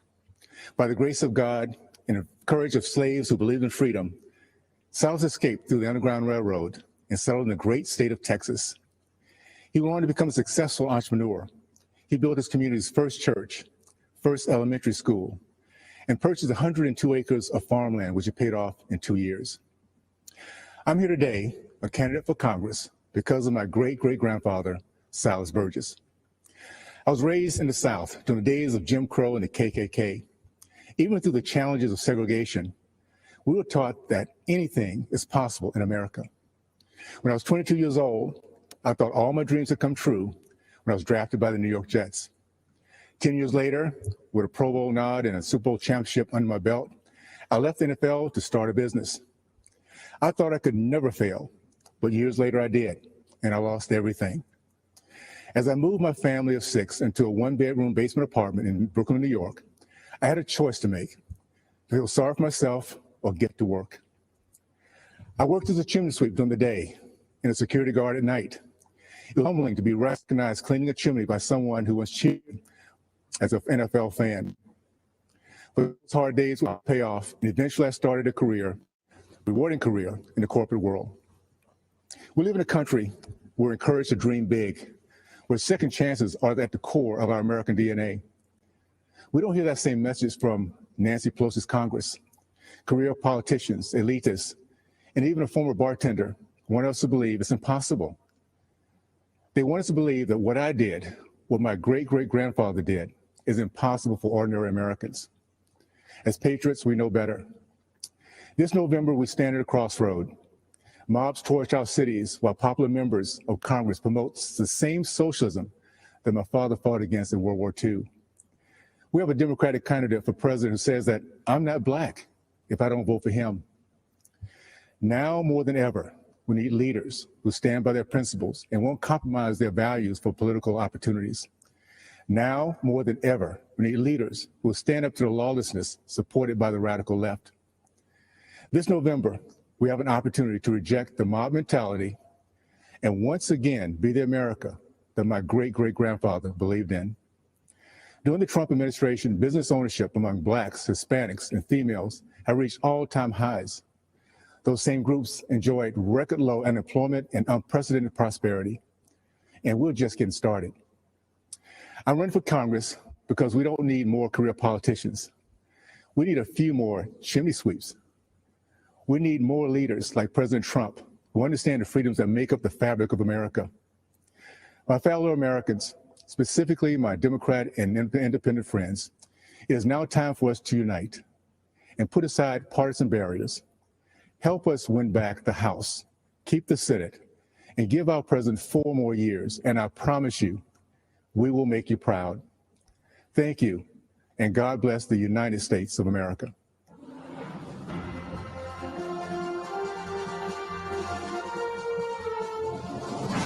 Standing guard over Baltimore Harbor is the remains of an earthen star, a relic of time past. It recalls a time when the spirit of liberty stirred in men of renown who stood in the gap against the most powerful force in the world. 27 hours, 1,000 men, low on ammunition, firing scrap metal. The battle raged, insurmountable odds. A darkness fell upon this new nation. In the midst of the fight, the heroes of Fort McHenry were unmoved. The light of dawn overcame the darkness. The gallant flag hoisted above Fort McHenry, torn and battered, stood, victoriously observing a dejected enemy slowly retreating into the rising sun, inspiring the anthem of our nation. The spirit of liberty, not to be denied, the earthen star, Fort McHenry, a reminder of those brave patriots who, having done all, stood and prevailed. It is why we stand today, honoring past, present, and future generations of freedom-loving Americans when we hear the anthem and raise the Star-Spangled Banner. Good evening, America. I'm Lara Trump, daughter of Bob and Linda Unaska, sister to Kyle, mother to Luke and Carolina, and the daughter-in-law of our 45th president, Donald J. Trump. But tonight, I come to you simply as an American. My life began like many in our country. I grew up in Wrightsville Beach, North Carolina. My parents were small business owners and worked hard to make sure that my and I had everything we needed, but not everything we wanted. My parents raised me to believe that in America, I could achieve anything with hard work and determination, that the opportunities available to me were limited only by the size of my ambition, that I should dream big, and I did. Those very dreams are what led me to New York City. I'd heard the adage, if I can make it there, make it anywhere, and I intended to do just that. Never in a million years did I think that I would be on this stage tonight, and I certainly never thought that I'd end up with the last name Trump. My 7th grade English teacher, Mrs. B, used to tell us, believe none of what you hear, half of what you read, and only what you're there to witness firsthand. The meaning of those words never fully weighed on me until I met my husband and the Trump family. Any preconceived notion I had of this family disappeared immediately. They were warm and caring. They were hard workers, and they were down to earth. They reminded me of my own family. It made me feel like I was home. Walking the halls of the Trump organization, I saw the same family environment. I also saw the countless executives who thrived there year after year. Gender didn't matter. What mattered was the ability to get the job done. I this directly when in 2016 my father-in-law asked me to help him win my cherished state and my daughter's namesake, North Carolina. Though I had no political experience, he believed in me. He knew I was capable, even if I didn't. So it didn't surprise me when President Donald Trump appointed so many women to senior level positions in his administration. Secretary of the United Nations, Secretary of the Air Force, the first female CIA director, the first Black female director of the Fish and Wildlife Service, and countless ambassadors, just to name a few. Under President Trump's leadership, women's unemployment hit the lowest level since World War II. 4.3 million new jobs have been created for women. In 2019 alone, women took over 70% of all new jobs. Female small business ownership remains at an all-time high, and 600,000 women have been lifted out of poverty, all since President Trump took office. He didn't do these things to gain a vote or check a box. He did them because they're the right things to do. 100 years ago today, the 19th Amendment was ratified, granting the right to vote to every American woman. And since that day, incredible strides have been made by women in America. From Amelia Earhart to Rosa Parks and Sally Ride, women shaped our history and are part of what has made our country the most exceptional nation in the world. I often think back to my 24-year-old self, driving alone in my car from North Carolina to New York City. And I think about what I'd tell myself now as we head towards the most critical election in modern history. This is not just a choice between Republican and Democrat or left and right. This is an election that will decide if we keep America, America, or if we head down an uncharted, frightening path towards socialism. Abraham Lincoln once famously said, "America will never be destroyed from the outside. If we falter and lose our freedoms, it will be because we destroyed ourselves." While those words were spoken over 150 years ago, never have they been more relevant. Will we choose the right path and maintain the unique freedoms and boundless opportunities that make this country the greatest in the history of the world? Will we remain the beacon of hope for those around the world fighting oppression, communism, and tyranny? The choice is ours. I know the promise of America because I've lived it, not just as a member of the Trump family, but as a woman who knows what it's like to work in blue-collar jobs, to serve customers for tips, and to aspire to rise. When I look at my son Luke and my daughter Carolina, I wonder, what sort of country will I be leaving for them, for our future generations? In recent months, we've seen weak, spineless politicians seize control of our great American cities to violent mobs.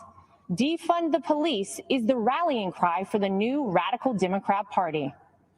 Joe Biden will not do what it takes to maintain order, to keep our children safe in our neighborhoods and in their schools, to restore our American way of life. We cannot dare to dream our biggest dreams for ourselves or for our children while consumed by worry about the safety of our families. President Trump is the law and order president, from our borders to our backyards. President Trump will keep America safe. President Trump will keep America prosperous. President Trump will keep America, America. If you're watching tonight and wrestling with your vote on November 3rd, I implore you, tune out the distorted news and biased commentary and hear it straight from someone who knows. I wasn't born a Trump. I'm from the South. I was raised a Carolina girl.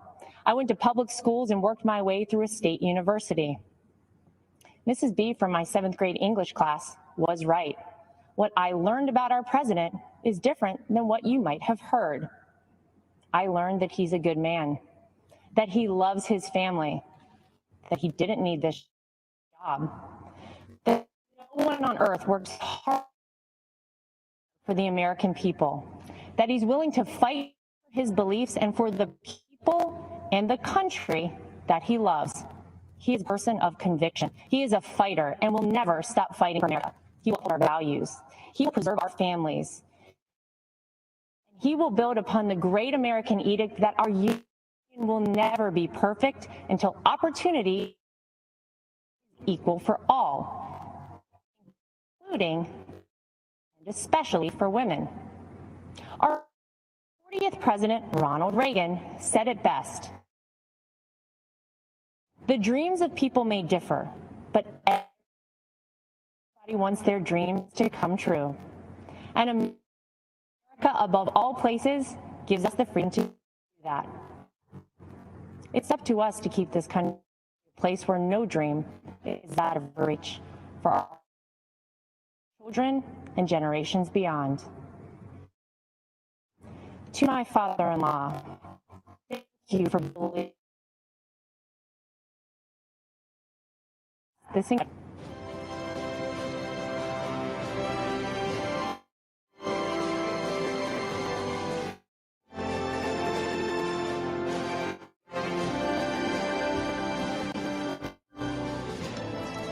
Good evening. My name is Sam V. Healy.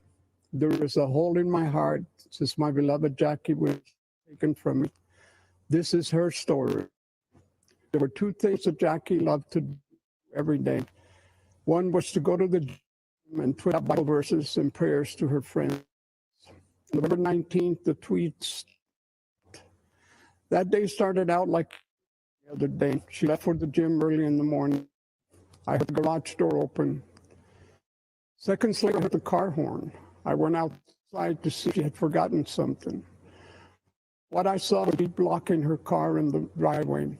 I noticed the bullet hole in Jackie's window. I saw someone jumping into the Jeep and speeding away. Jackie had just been shot and killed in blood. We think this was a carjacking gone wrong, very wrong. Every time I open the garage door or stand in the driveway, I hear that horn. I see her slumped in the seat. When I go to bed at night, an image haunt me. That's my life sentence. It's a sentence served by too many families left behind by senseless killings. Albuquerque, where I live, is one of the violent cities in the country. Fewer than 10% of homicides are solved. It is a sad irony that Jackie immigrated to the U.S. for a better life than her native Colombia, only to be gunned down in her own way. For 8 months, there was no leads in connection with Jackie's murder. The Albuquerque police were overwhelmed. They needed help. Help arrived when President Trump launched Operation Legend in July of this year. Almost immediately, the FBI took over Jackie's case. In a matter of days, they arrested 4 people. The 5th suspect killer was arrested in Texas on unrelated charges. He is an illegal immigrant with a long criminal record. He had imported in September and had come back in October to terrorize our community. I'm extremely grateful to President Trump and the FBI for their efforts to deliver justice for Jackie and all the other victims of crime. I am honored to support the president because he is supporting us. I know he will never stop fighting for justice, for law and order, for peace, security in our communities. Greetings, my fellow Americans. I am Clarence Henderson. There have been movements that have changed the course of history. Among the most extraordinary was the Civil Rights Movement. 60 years ago, Segregation was legal and enforced. The simple act of sitting at a lunch counter could lead to physical harm, jail time, or worse. I know from personal experience. Walking into Woolworth's department store on February 2nd, 1960, I knew it was unlike any day I'd experienced before. My friends had been denied service the day before because of the color of their skin. We knew it wasn't right. But when we went back the next day, I didn't know whether I was going to come out in a vertical or prone position, in handcuffs or on a stretcher, or even in a body bag. By sitting down to order a cup of coffee, we challenged injustice. We knew it was necessary, but we didn't know what would happen. We faced down the KKK. We were cursed at and called all kinds of names. They threatened to kill us, and some of us were arrested, but it was worth it. Our actions inspired similar protests throughout the South against racial injustice. And segregation was about country moved a step closer to true equality for all. That's what actual protest can accomplish. America isn't perfect. We're always improving. But the great thing about this country is that it's not where you come from, it's where you're going. I was born called the wrong side of the tracks. I don't have a certificate. I never attended an integrated school, and I'm the only one out of my immediate family who graduated from college and HBC. I'm a military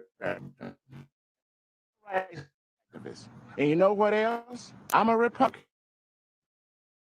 And I support Donald Trump. If that sounds strange, know your history. The Republican Party that passed the amendment. It was the Republican Party that passed the 14th Amendment. It was the Republican Party that passed Black men the right to vote. Freedom of thought is a powerful thing.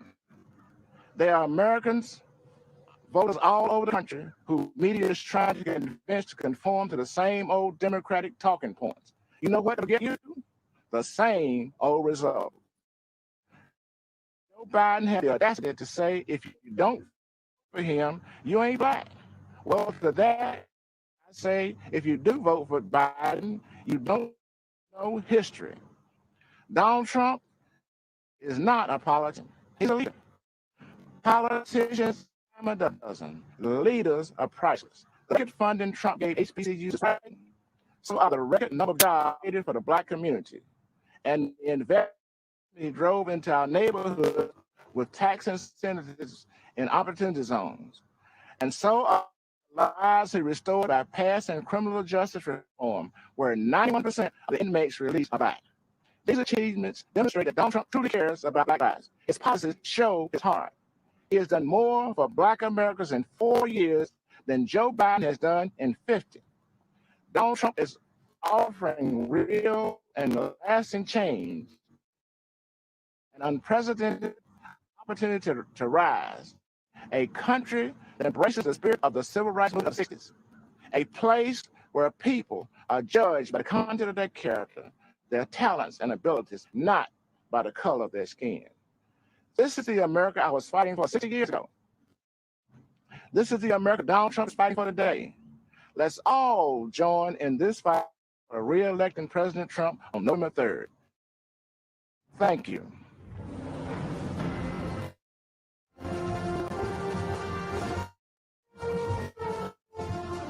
During the presidential primary debates 4 years ago, one outsider stood alone. Instead, public, what most Americans thought in private. It was 14 years after the start of the war in Afghanistan and 12 years after the invasion of Iraq, where thousands of American troops had died and trillions in taxpayer dollars had been spent.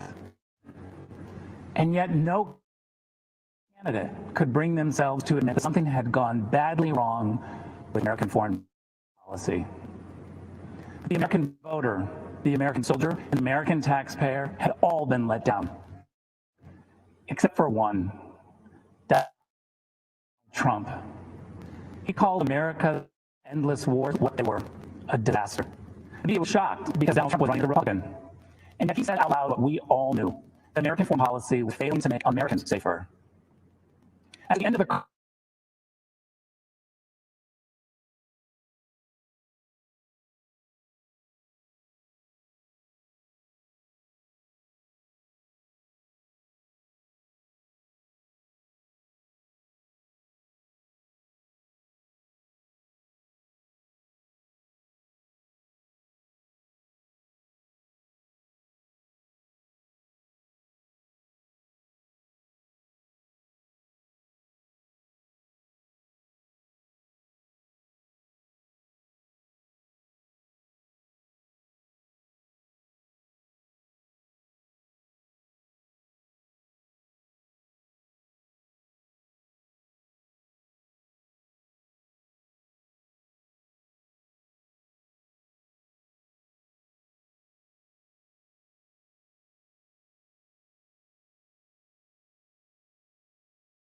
stopped being the capital of the United States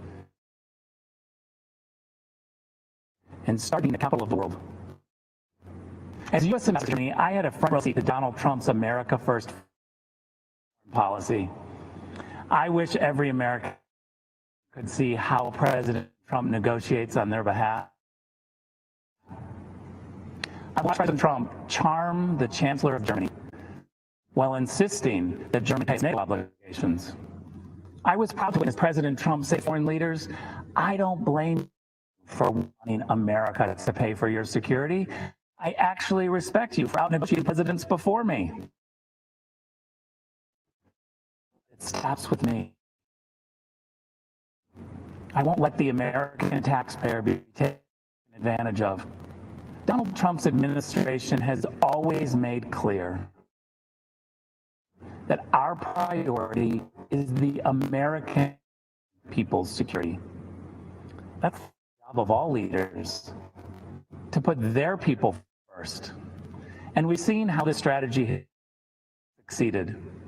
In 4 short years, Trump has led even some Washington Democrats to agree on the Chinese threat, on a trade deal that America's, on alliances that share. Before he brought us home, rebuilt the peace to American safer. The Washington elites want it immoral, and so they call it nationalist.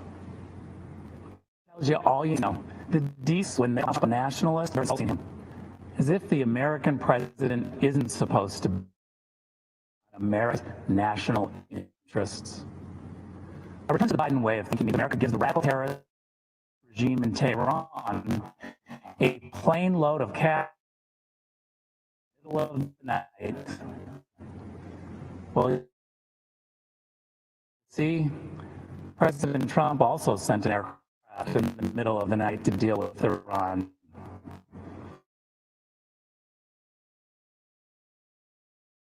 Minsk, there is no doubt who President Trump's administration supports. We will always stand with the people who fight for their God-given freedoms. Don't be fooled. The Washington establishment is trying to sell you their candidate. Joe Biden was first elected to the Senate in 1972, 40 years ago. Well, it's actually the typical Washington story. Just this 22 Democrats ran for president. They rejected all of the outsiders and nominated the ultimate Washington insider, someone they had to pull out of retirement. Every time Joe Biden offers a new idea, you should ask yourself, why didn't he try that over the last 48 years? Today, the Democrats blame a global pandemic that started in China on President Trump. And they still blame Russia for Hillary Clinton's loss in 2016. As acting director of national intelligence, I saw the entire case for Russian collusion. And what I saw made me sick to my stomach.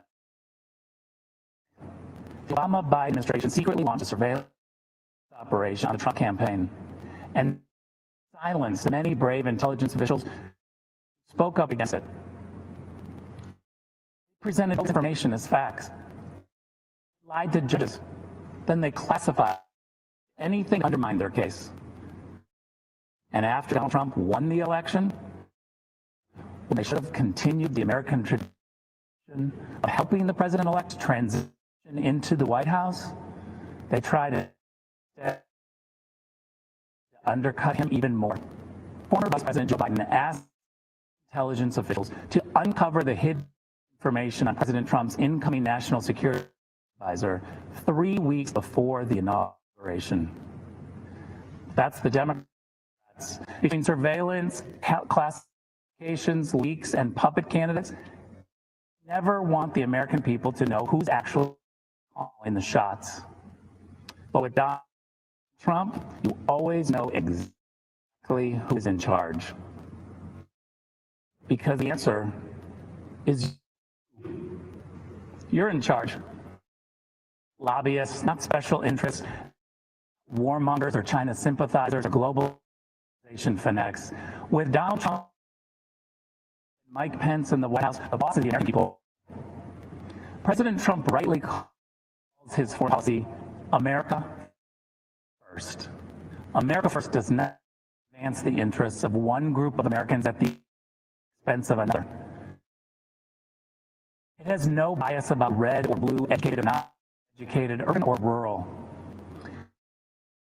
America First is simply the belief that politicians should focus on the equality and dignity of every American.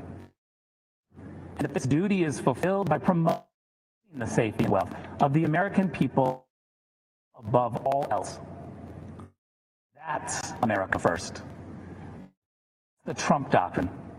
And that, friends, is 4 more years.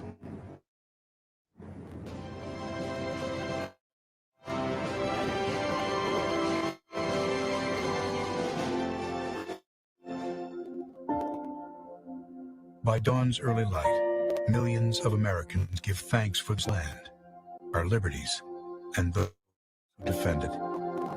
That same pride inspired the words of our national anthem, penned here as the smoke of battle lifted over 2 centuries ago. When those American soldiers bravely fought and died, repelling the British onslaught, they did so not only for our people, which that flag represented, but for our principles, for which the flag stood, our God-given freedoms, the right to life, liberty, and the pursuit of happiness, equality under the law, government by the people. These are the threads that bind us together as Americans, for we are not a nation born of blood, but belief. And even though that old flag has sometimes been battered and beaten, faded and forgotten, fired upon and ablaze, there are heroes throughout our history who have picked up those tattered strands, mended them, and raised our flag anew. Just as the soldiers at Fort Henry fought in defense of the beliefs that bind us today, there are new leaders who have devoted their life to do the same.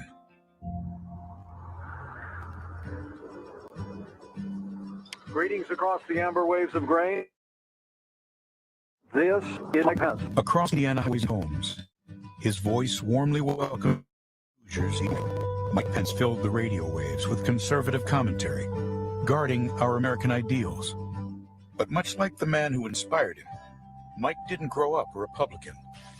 As President Reagan said, freedom is never more than 1 generation away from extinction.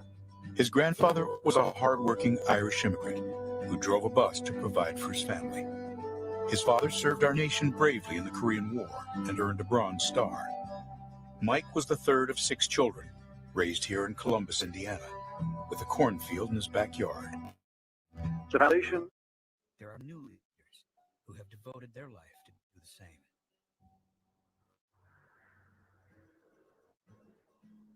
Greetings across the amber waves of grain. This is Mike Pence.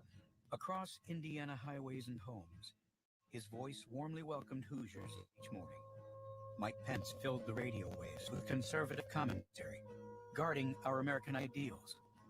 But much like the man who inspired him, Mike didn't grow up a Republican. As President Reagan said, freedom is never more than one generation away from extinction. His grandfather was a hard-working Irish immigrant who drove a bus to provide for his family. His father served our nation bravely in the Korean War and earned a Bronze Star. Mike was the third of 6 children, raised here in Columbus, Indiana, with a cornfield in his backyard. The foundation of America is freedom, and the foundation of freedom is faith. It was in this small Indiana town his foundation of faith in Jesus Christ was laid. And from that conviction sprung his love of people and service to others. It was at a church service where Mike met the love of his life, Karen. They married and have 3 children, Michael, Charlotte, and Audrey. I'm a Christian, a conservative, and a Republican, in that order.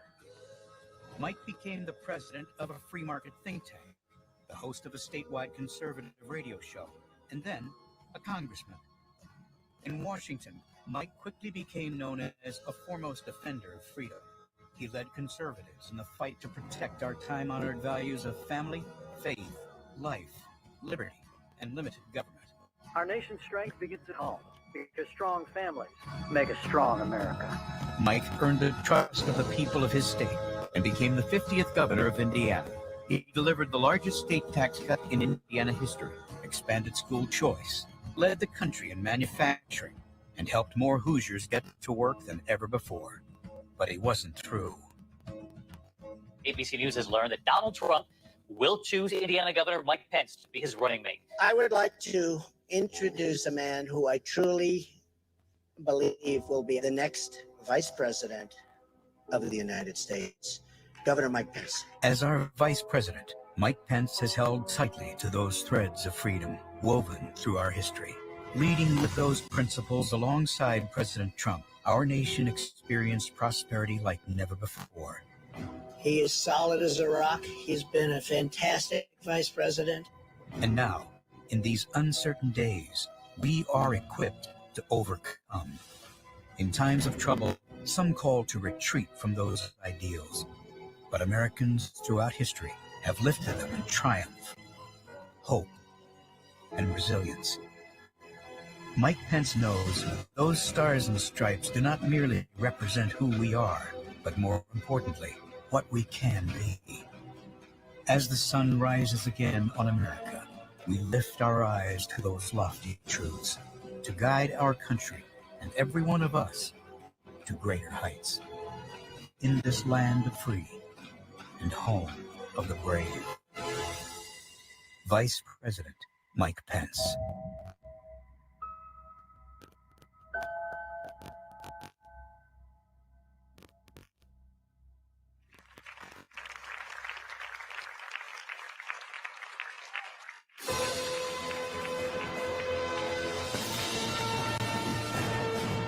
Please welcome the Vice President of the United States, Mike Pence, accompanied by the Second Lady, Mrs. Karen Pence.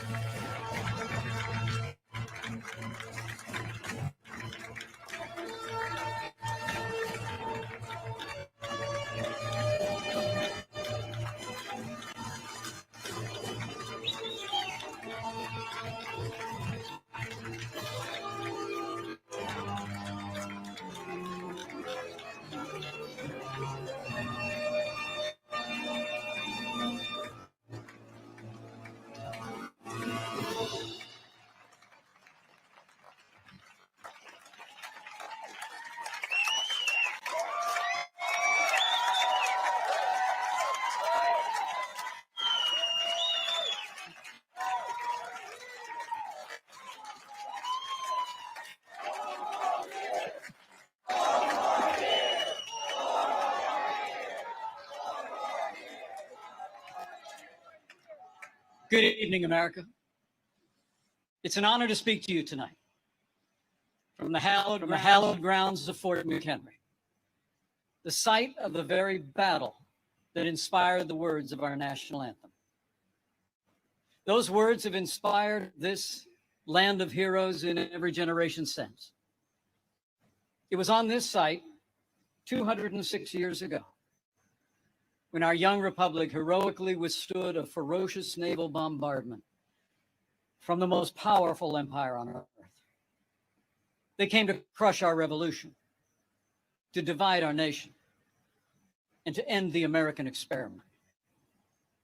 The heroes who held this fort took their stand for life, liberty, freedom, and the American flag. And those ideals have defined our nation. But they were hardly ever mentioned at last week's Democratic National Convention. Instead, Democrats spent 4 days attacking America. Joe Biden said that we were living through a season of darkness.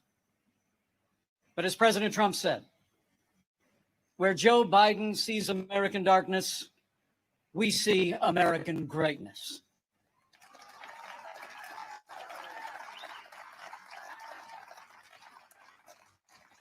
In these challenging times, our country needs a president who believes in America, who believes in the boundless capacity of the American people to meet any challenge, defeat any foe, and defend the freedoms we hold dear.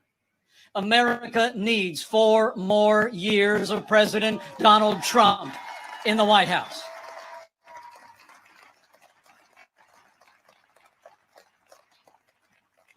Before I go further, allow me to say a word to the families and communities in the path of Hurricane Laura. Our prayers are with you tonight.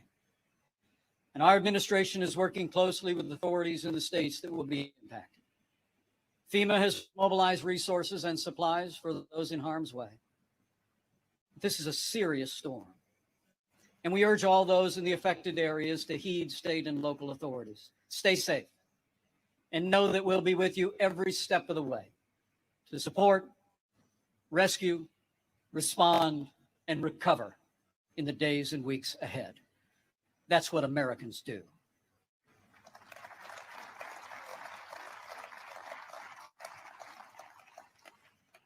Four years ago, I answered the call to join this ticket because I knew that Donald Trump had the leadership and the vision to make America great again. And for the last 4 years, I've watched this president endure unrelenting attacks, but get up every day and fight to keep the promises that he made to the American people. So with gratitude for the confidence President Donald Trump has placed in me, the support of our Republican Party, and the grace of God, I humbly accept your nomination to run and serve as Vice President of the United States.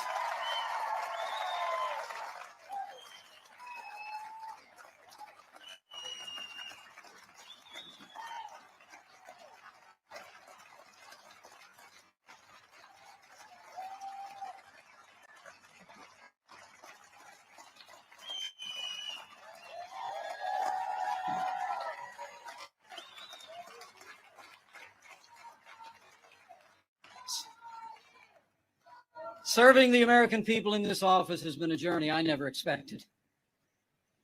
It's a journey that would not have been possible without the support of my family, beginning with my wonderful wife, Karen.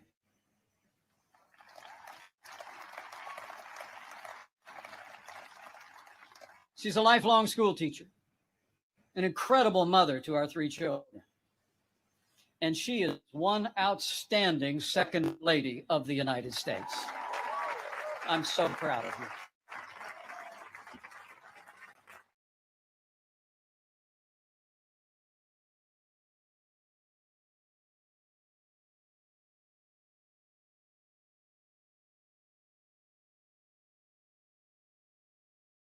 She is the daughter of an Irish immigrant, 87 years young. And Mom follows politics very closely. And the truth be told, Sometimes I think I'm actually her second favorite candidate on the Trump-Pence ticket. Thank you, Mom. I love you. Over the past 4 years, I've had the privilege to work closely with our president. I've seen him when the cameras are off. Americans see President Trump in lots of different ways. But there's no doubt how President Trump sees America. He sees America for what it is. A nation that has done more good in this world than any other. That has done more good in this world than any other. A nation that deserves far more gratitude than grievance. And if you want a president who falls silent when our heritage is demeaned or insulted, he's not your man.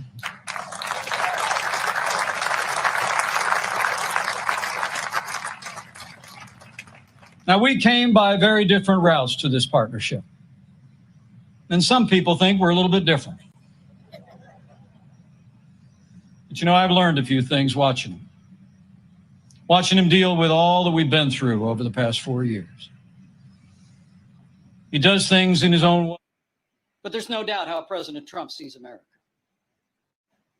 He sees America for what it is. A nation that has done more good in this world than any other. A nation that deserves far more gratitude than grievance. And if you want a president who falls silent when our heritage is demeaned or insulted, he's not your man.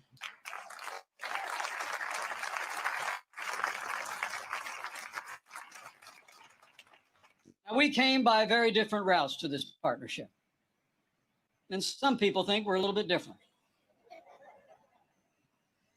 But you know, I've learned a few things watching him deal with all that we've been through over the past 4 years. He does things in his own way, on his own terms. Not much gets past him. And when he has an opinion, he's liable to share it. He's certainly kept things interesting. But more importantly, President Donald Trump has kept his word to the American people.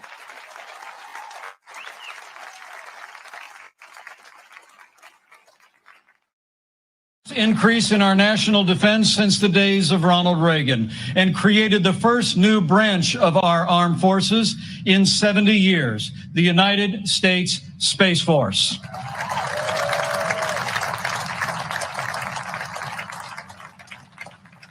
And with that renewed energy, we also returned American astronauts to space on an American rocket for the first time in nearly 10 years. Our most cherished values, freedom of religion, and the right to life. That's when President Donald Trump stepped in. And from day one, he kept his word. We rebuilt our military. This president signed the largest increase in our national defense since the days of Ronald Reagan, and created the first new branch of our armed forces in 70 years, the United States Space Force.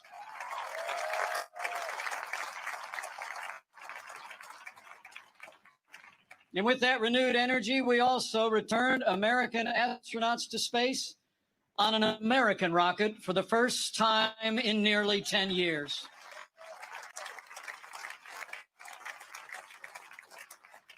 And after years of scandal that robbed our veterans of the care that you earned in the uniform of the United States, President Trump kept his word again. We reformed the VA, and Veterans Choice is now available for every veteran in America.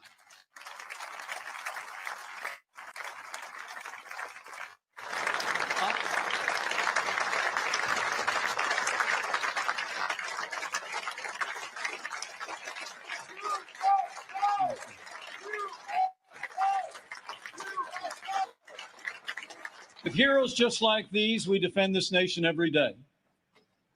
And under this commander-in-chief, We've taken the fight to radical Islamic terrorists on our terms, on their soil. Last year, American armed forces took the last inch of ISIS territory, crushed their caliphate, and took down their leader without one American casualty. And I was there when President Trump gave the order to take out the world's most dangerous terrorist. Iran's top general will never harm another American because Qasem Soleimani is gone.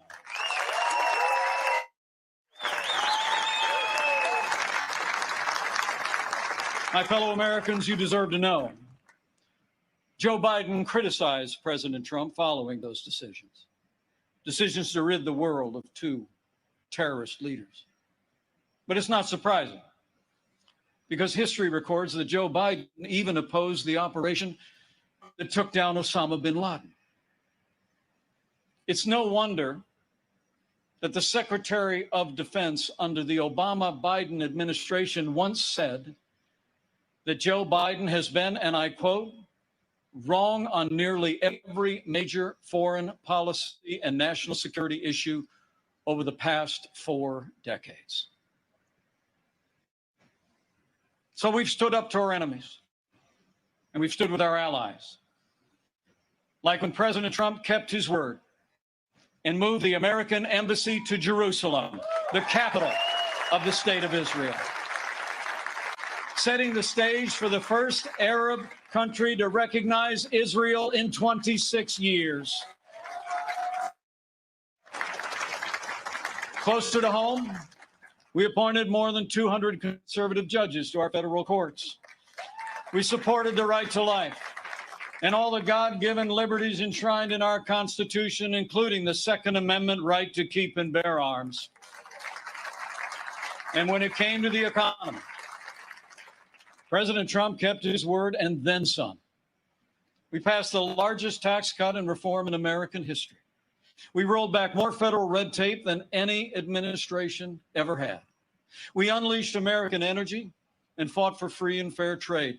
And in our first 3 years, businesses large and small created more than 7 million paying jobs, including 500,000 manufacturing jobs all across America.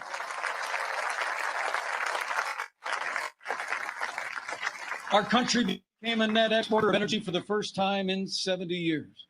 Unemployment rates for African Americans and Hispanic Americans hit the lowest level ever recorded. And on this 100th anniversary of the woman's right to vote, I'm proud to report that under President Donald Trump, we achieved the lowest unemployment rate for women in 65 years. And more Americans working than ever before. In our first 3 years, we built the greatest economy in the world. We made America great again.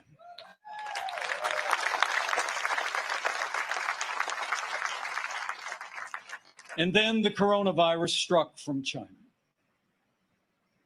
Before the first case of the coronavirus spread within the United States, the president took unprecedented action and suspended all travel from China, the second largest economy in the world. Now, that action saved untold American lives. And I can tell you firsthand, it bought us invaluable time to launch the greatest national mobilization since World War II. President Trump marshaled the full resources of our federal government from the outset. He directed us to forge a seamless partnership with governors across America in both political parties.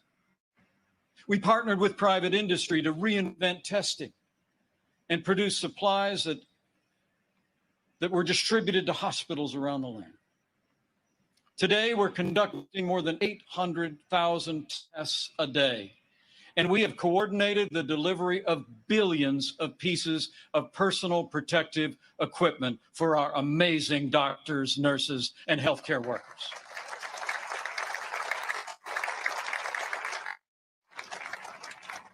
We saw to the manufacture of 100,000 ventilators in 100 days. And no one who required a ventilator was ever denied a ventilator in the United States.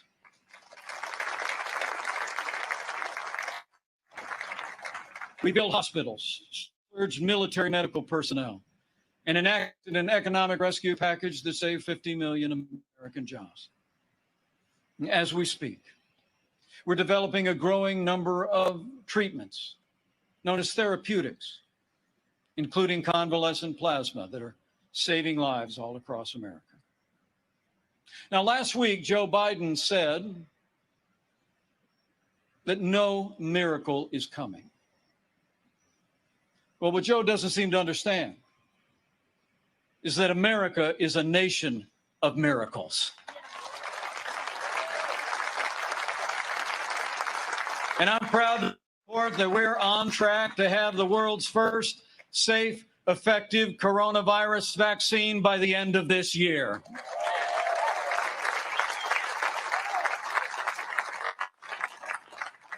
After all the sacrifice in this year, no other, all the hardship, we're finding our way forward again. But tonight, our hearts are with all the families who've lost loved ones and have family members still struggling with serious illness. In this country, we mourn with those who mourn. We grieve with those who grieve. And this night, I know that millions of Americans will pause and pray for God's comfort for each of you. You know, our country doesn't get through such a time unless its people find strength within. The response of doctors, nurses, first responders, farmers, factory workers, truckers, and everyday Americans who put the health and safety of their neighbors first has been nothing short of heroic.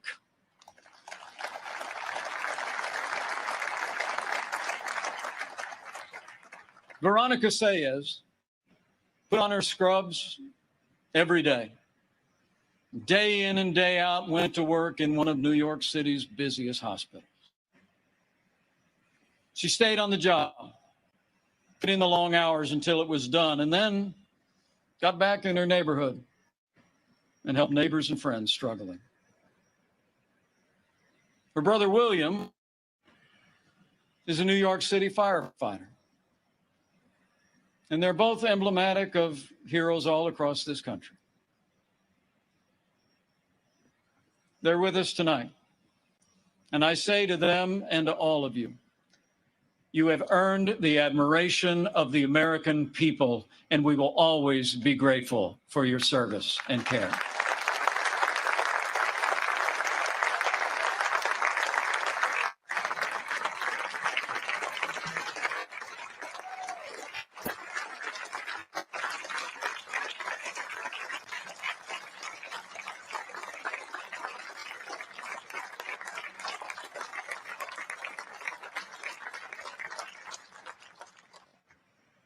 Thanks to the courage and compassion of the American people, we're slowing the spread.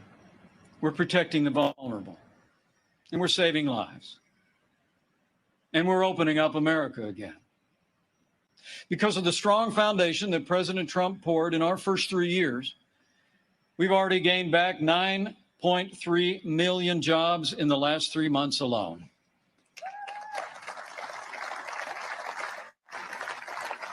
And we're not just opening up America again.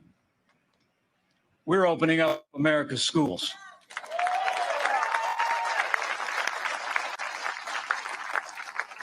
And I'm proud to report that my wife, Karen, that school teacher I've been married to, will be returning to her classroom next week.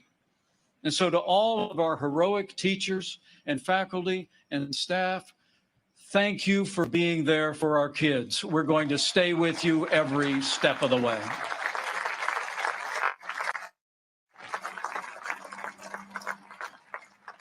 In the days ahead, as we open up America again, I promise you, we'll continue to put the health of America first. And as we work to bring this economy back, we all have a role to play. And we all have a choice to make. On November 3rd, you need to ask yourself, who do you trust to rebuild this economy? A career politician who presided over the slowest economic recovery since the Great Depression? Or a proven leader who created the greatest economy in the world? The choice is clear. To bring America all the way back, we need 4 more years of President Donald Trump in the White House.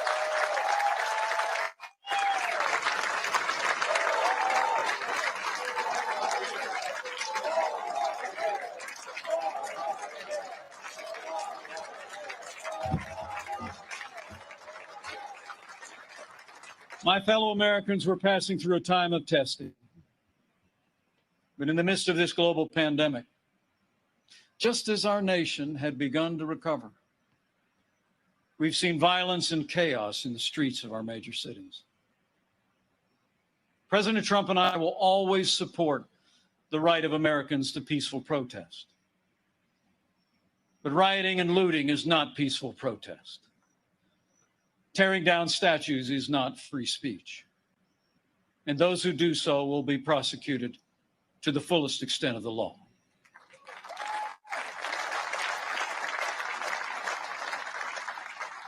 Last week, Joe Biden didn't say one word about the violence and chaos in engulfing cities across this country.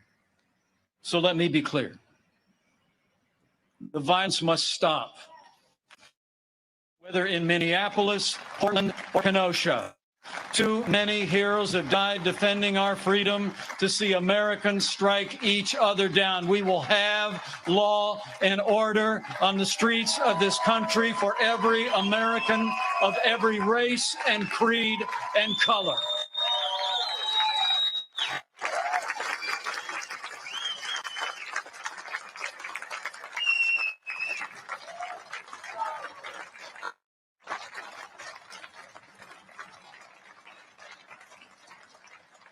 President Trump and I know that the men and women that put on the uniform of law enforcement are the best of us.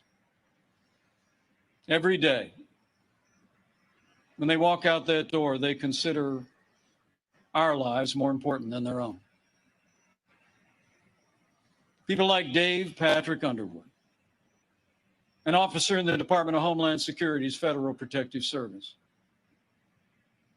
who was shot and killed during the riots in Oakland, California. Dave's heroism is emblematic of the heroes that serve in blue every day. We're privileged tonight to be joined by his sister, Angela. Angela, we say to you, we grieve with your family. And America will never forget or fail to honor Officer Dave Patrick Underwood.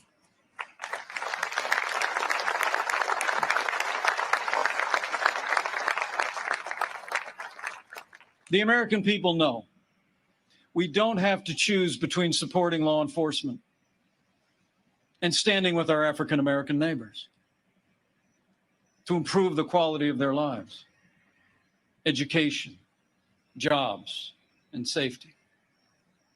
And from the first days of this administration, we've done both. And we will keep supporting law enforcement and keep supporting our African American and minority communities across this land for 4 more years.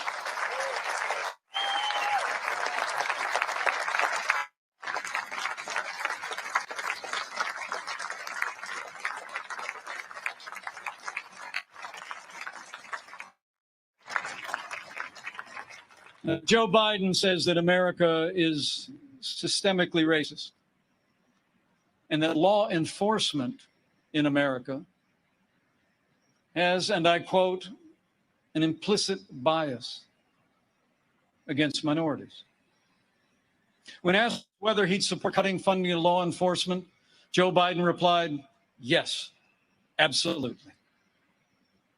Joe Biden would double down on the very policies that are leading to violence in America's cities. The hard truth is,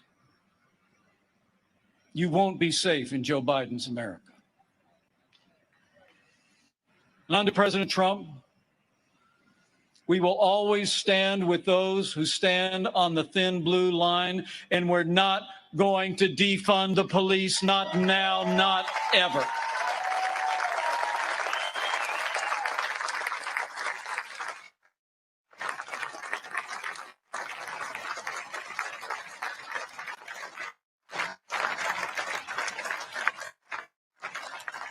My fellow Americans, we're passing through a time of testing, but soon we will come to a time for choosing.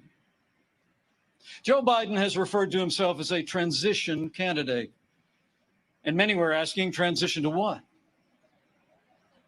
But last week, Democrats didn't talk very much about their agenda. And if I were them, I wouldn't either. I mean, Bernie Sanders did tell his followers that Joe Biden would be the most liberal president in modern times. In fact, he said, and I quote, that many of the ideas he fought for, that just a few years ago were considered radical, are now mainstream in the Democratic Party. At the root of their agenda is the belief that America is driven by envy, not aspiration. That millions of Americans harbor ill will toward our neighbors instead of loving our neighbors as ourselves. The radical left believes that the federal government must be involved in every aspect of our lives to correct those American wrongs. They believe the federal government needs to dictate how Americans live, how we should work, how we should raise our children, and in the process deprive our people of freedom, prosperity, and security. Their agenda is based on government control. Our agenda is based on freedom.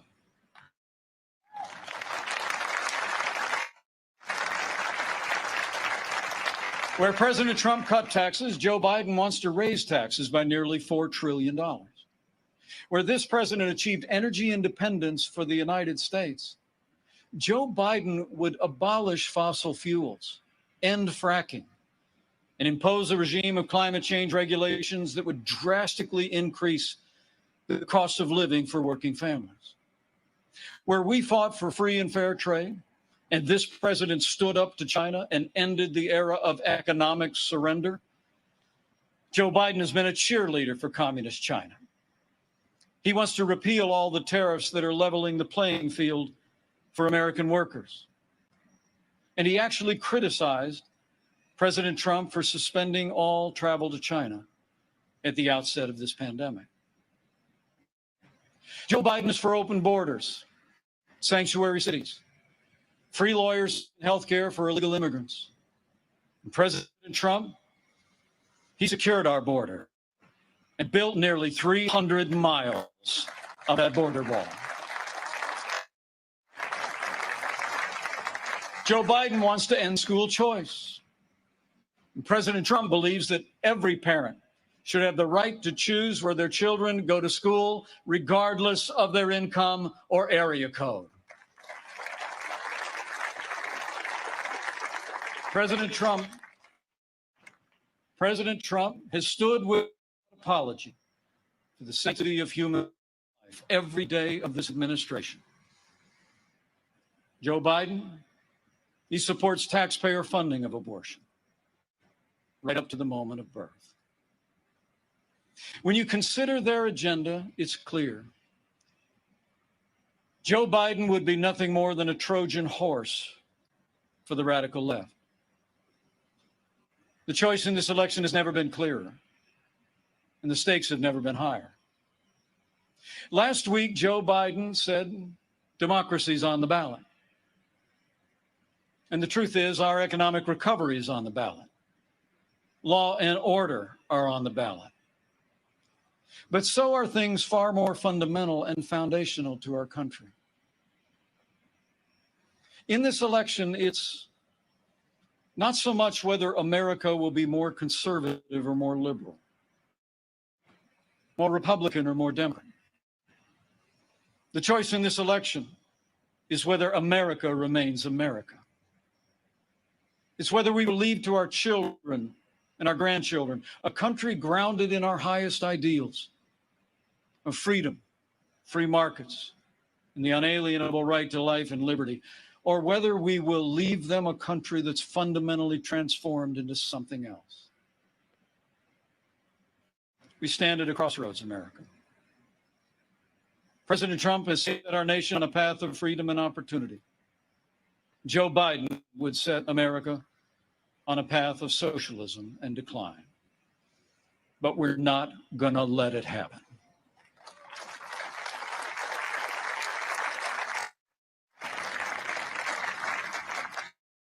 President Donald Trump believes in America and in the goodness of the American people, the boundless potential of every American to live out their dreams in freedom. And every day, President Trump has been fighting to protect the promise of America. Every day, our president has been fighting to expand the reach of the American dream. Every day, President Donald Trump has been fighting for you. And now it's our turn to fight for him.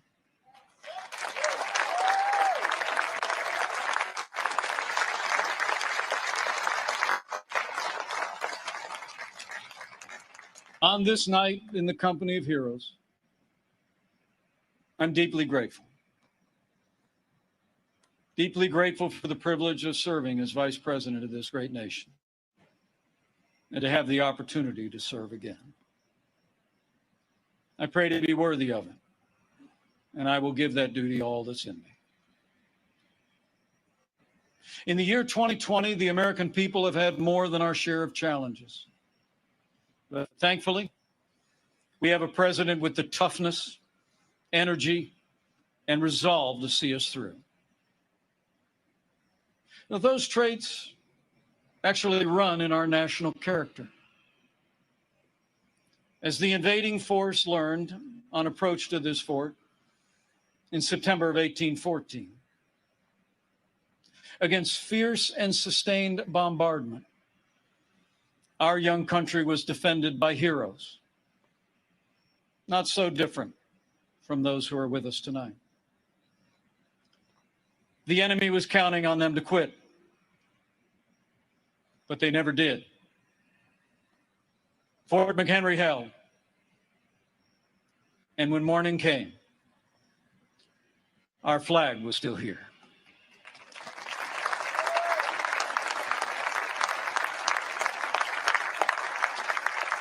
My fellow Americans, going through a time of testing. But if you look through the fog of these challenging times, you will see our flag is still there today.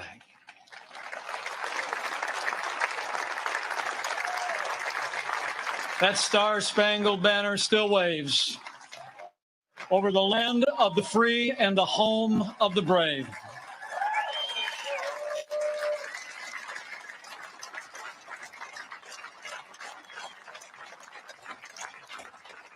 From these hallowed grounds, American patriots in generations gone by did their part to defend freedom. Now it's our turn. So let's run the race marked out for us. Let's fix our eyes on Old Glory and all she represents. Let's fix our eyes on this land of heroes and let their courage inspire. And let's fix our eyes on the author and perfecter of our faith and our freedom. And never forget that where the Spirit of the Lord is, there is freedom. That means freedom always wins.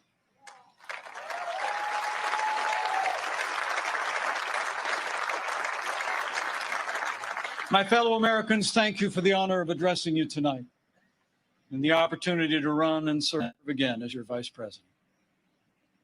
I leave here today inspired. And I leave here today more convinced than ever that we will do in our time, as Americans have done throughout our long and storied past. We will defend our freedom and our way of life. We will re-elect our president and principled Republican leaders across the land. And with President Donald Trump in the White House for 4 more years, and with God's help, we will make America great again. Again. Thank you. God bless you. And God bless the United States of America.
Here to perform our national anthem, please welcome country music superstar Trace Atkins.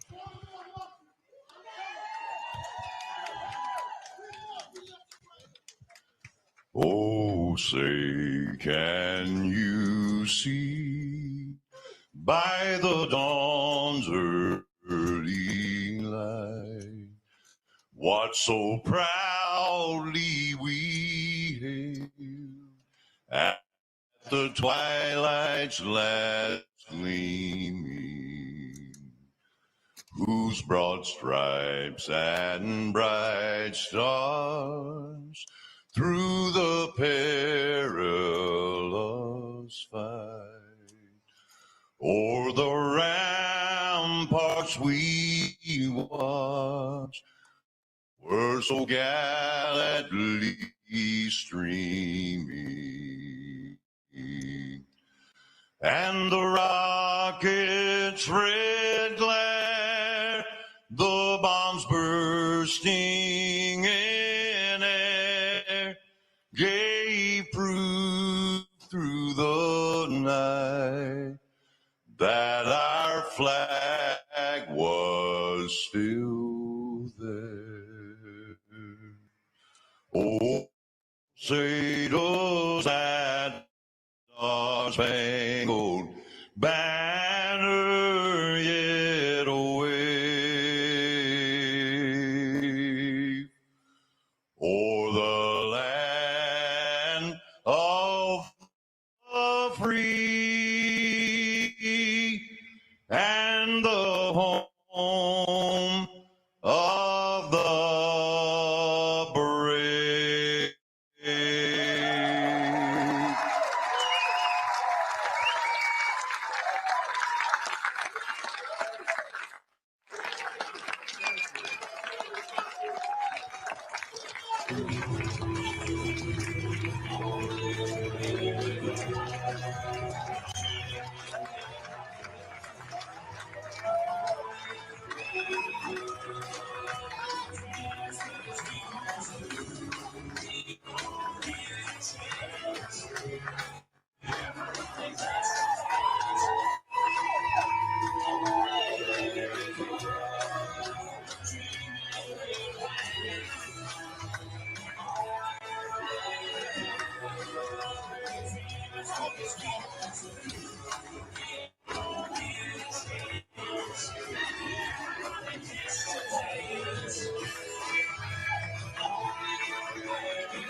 She came out here to be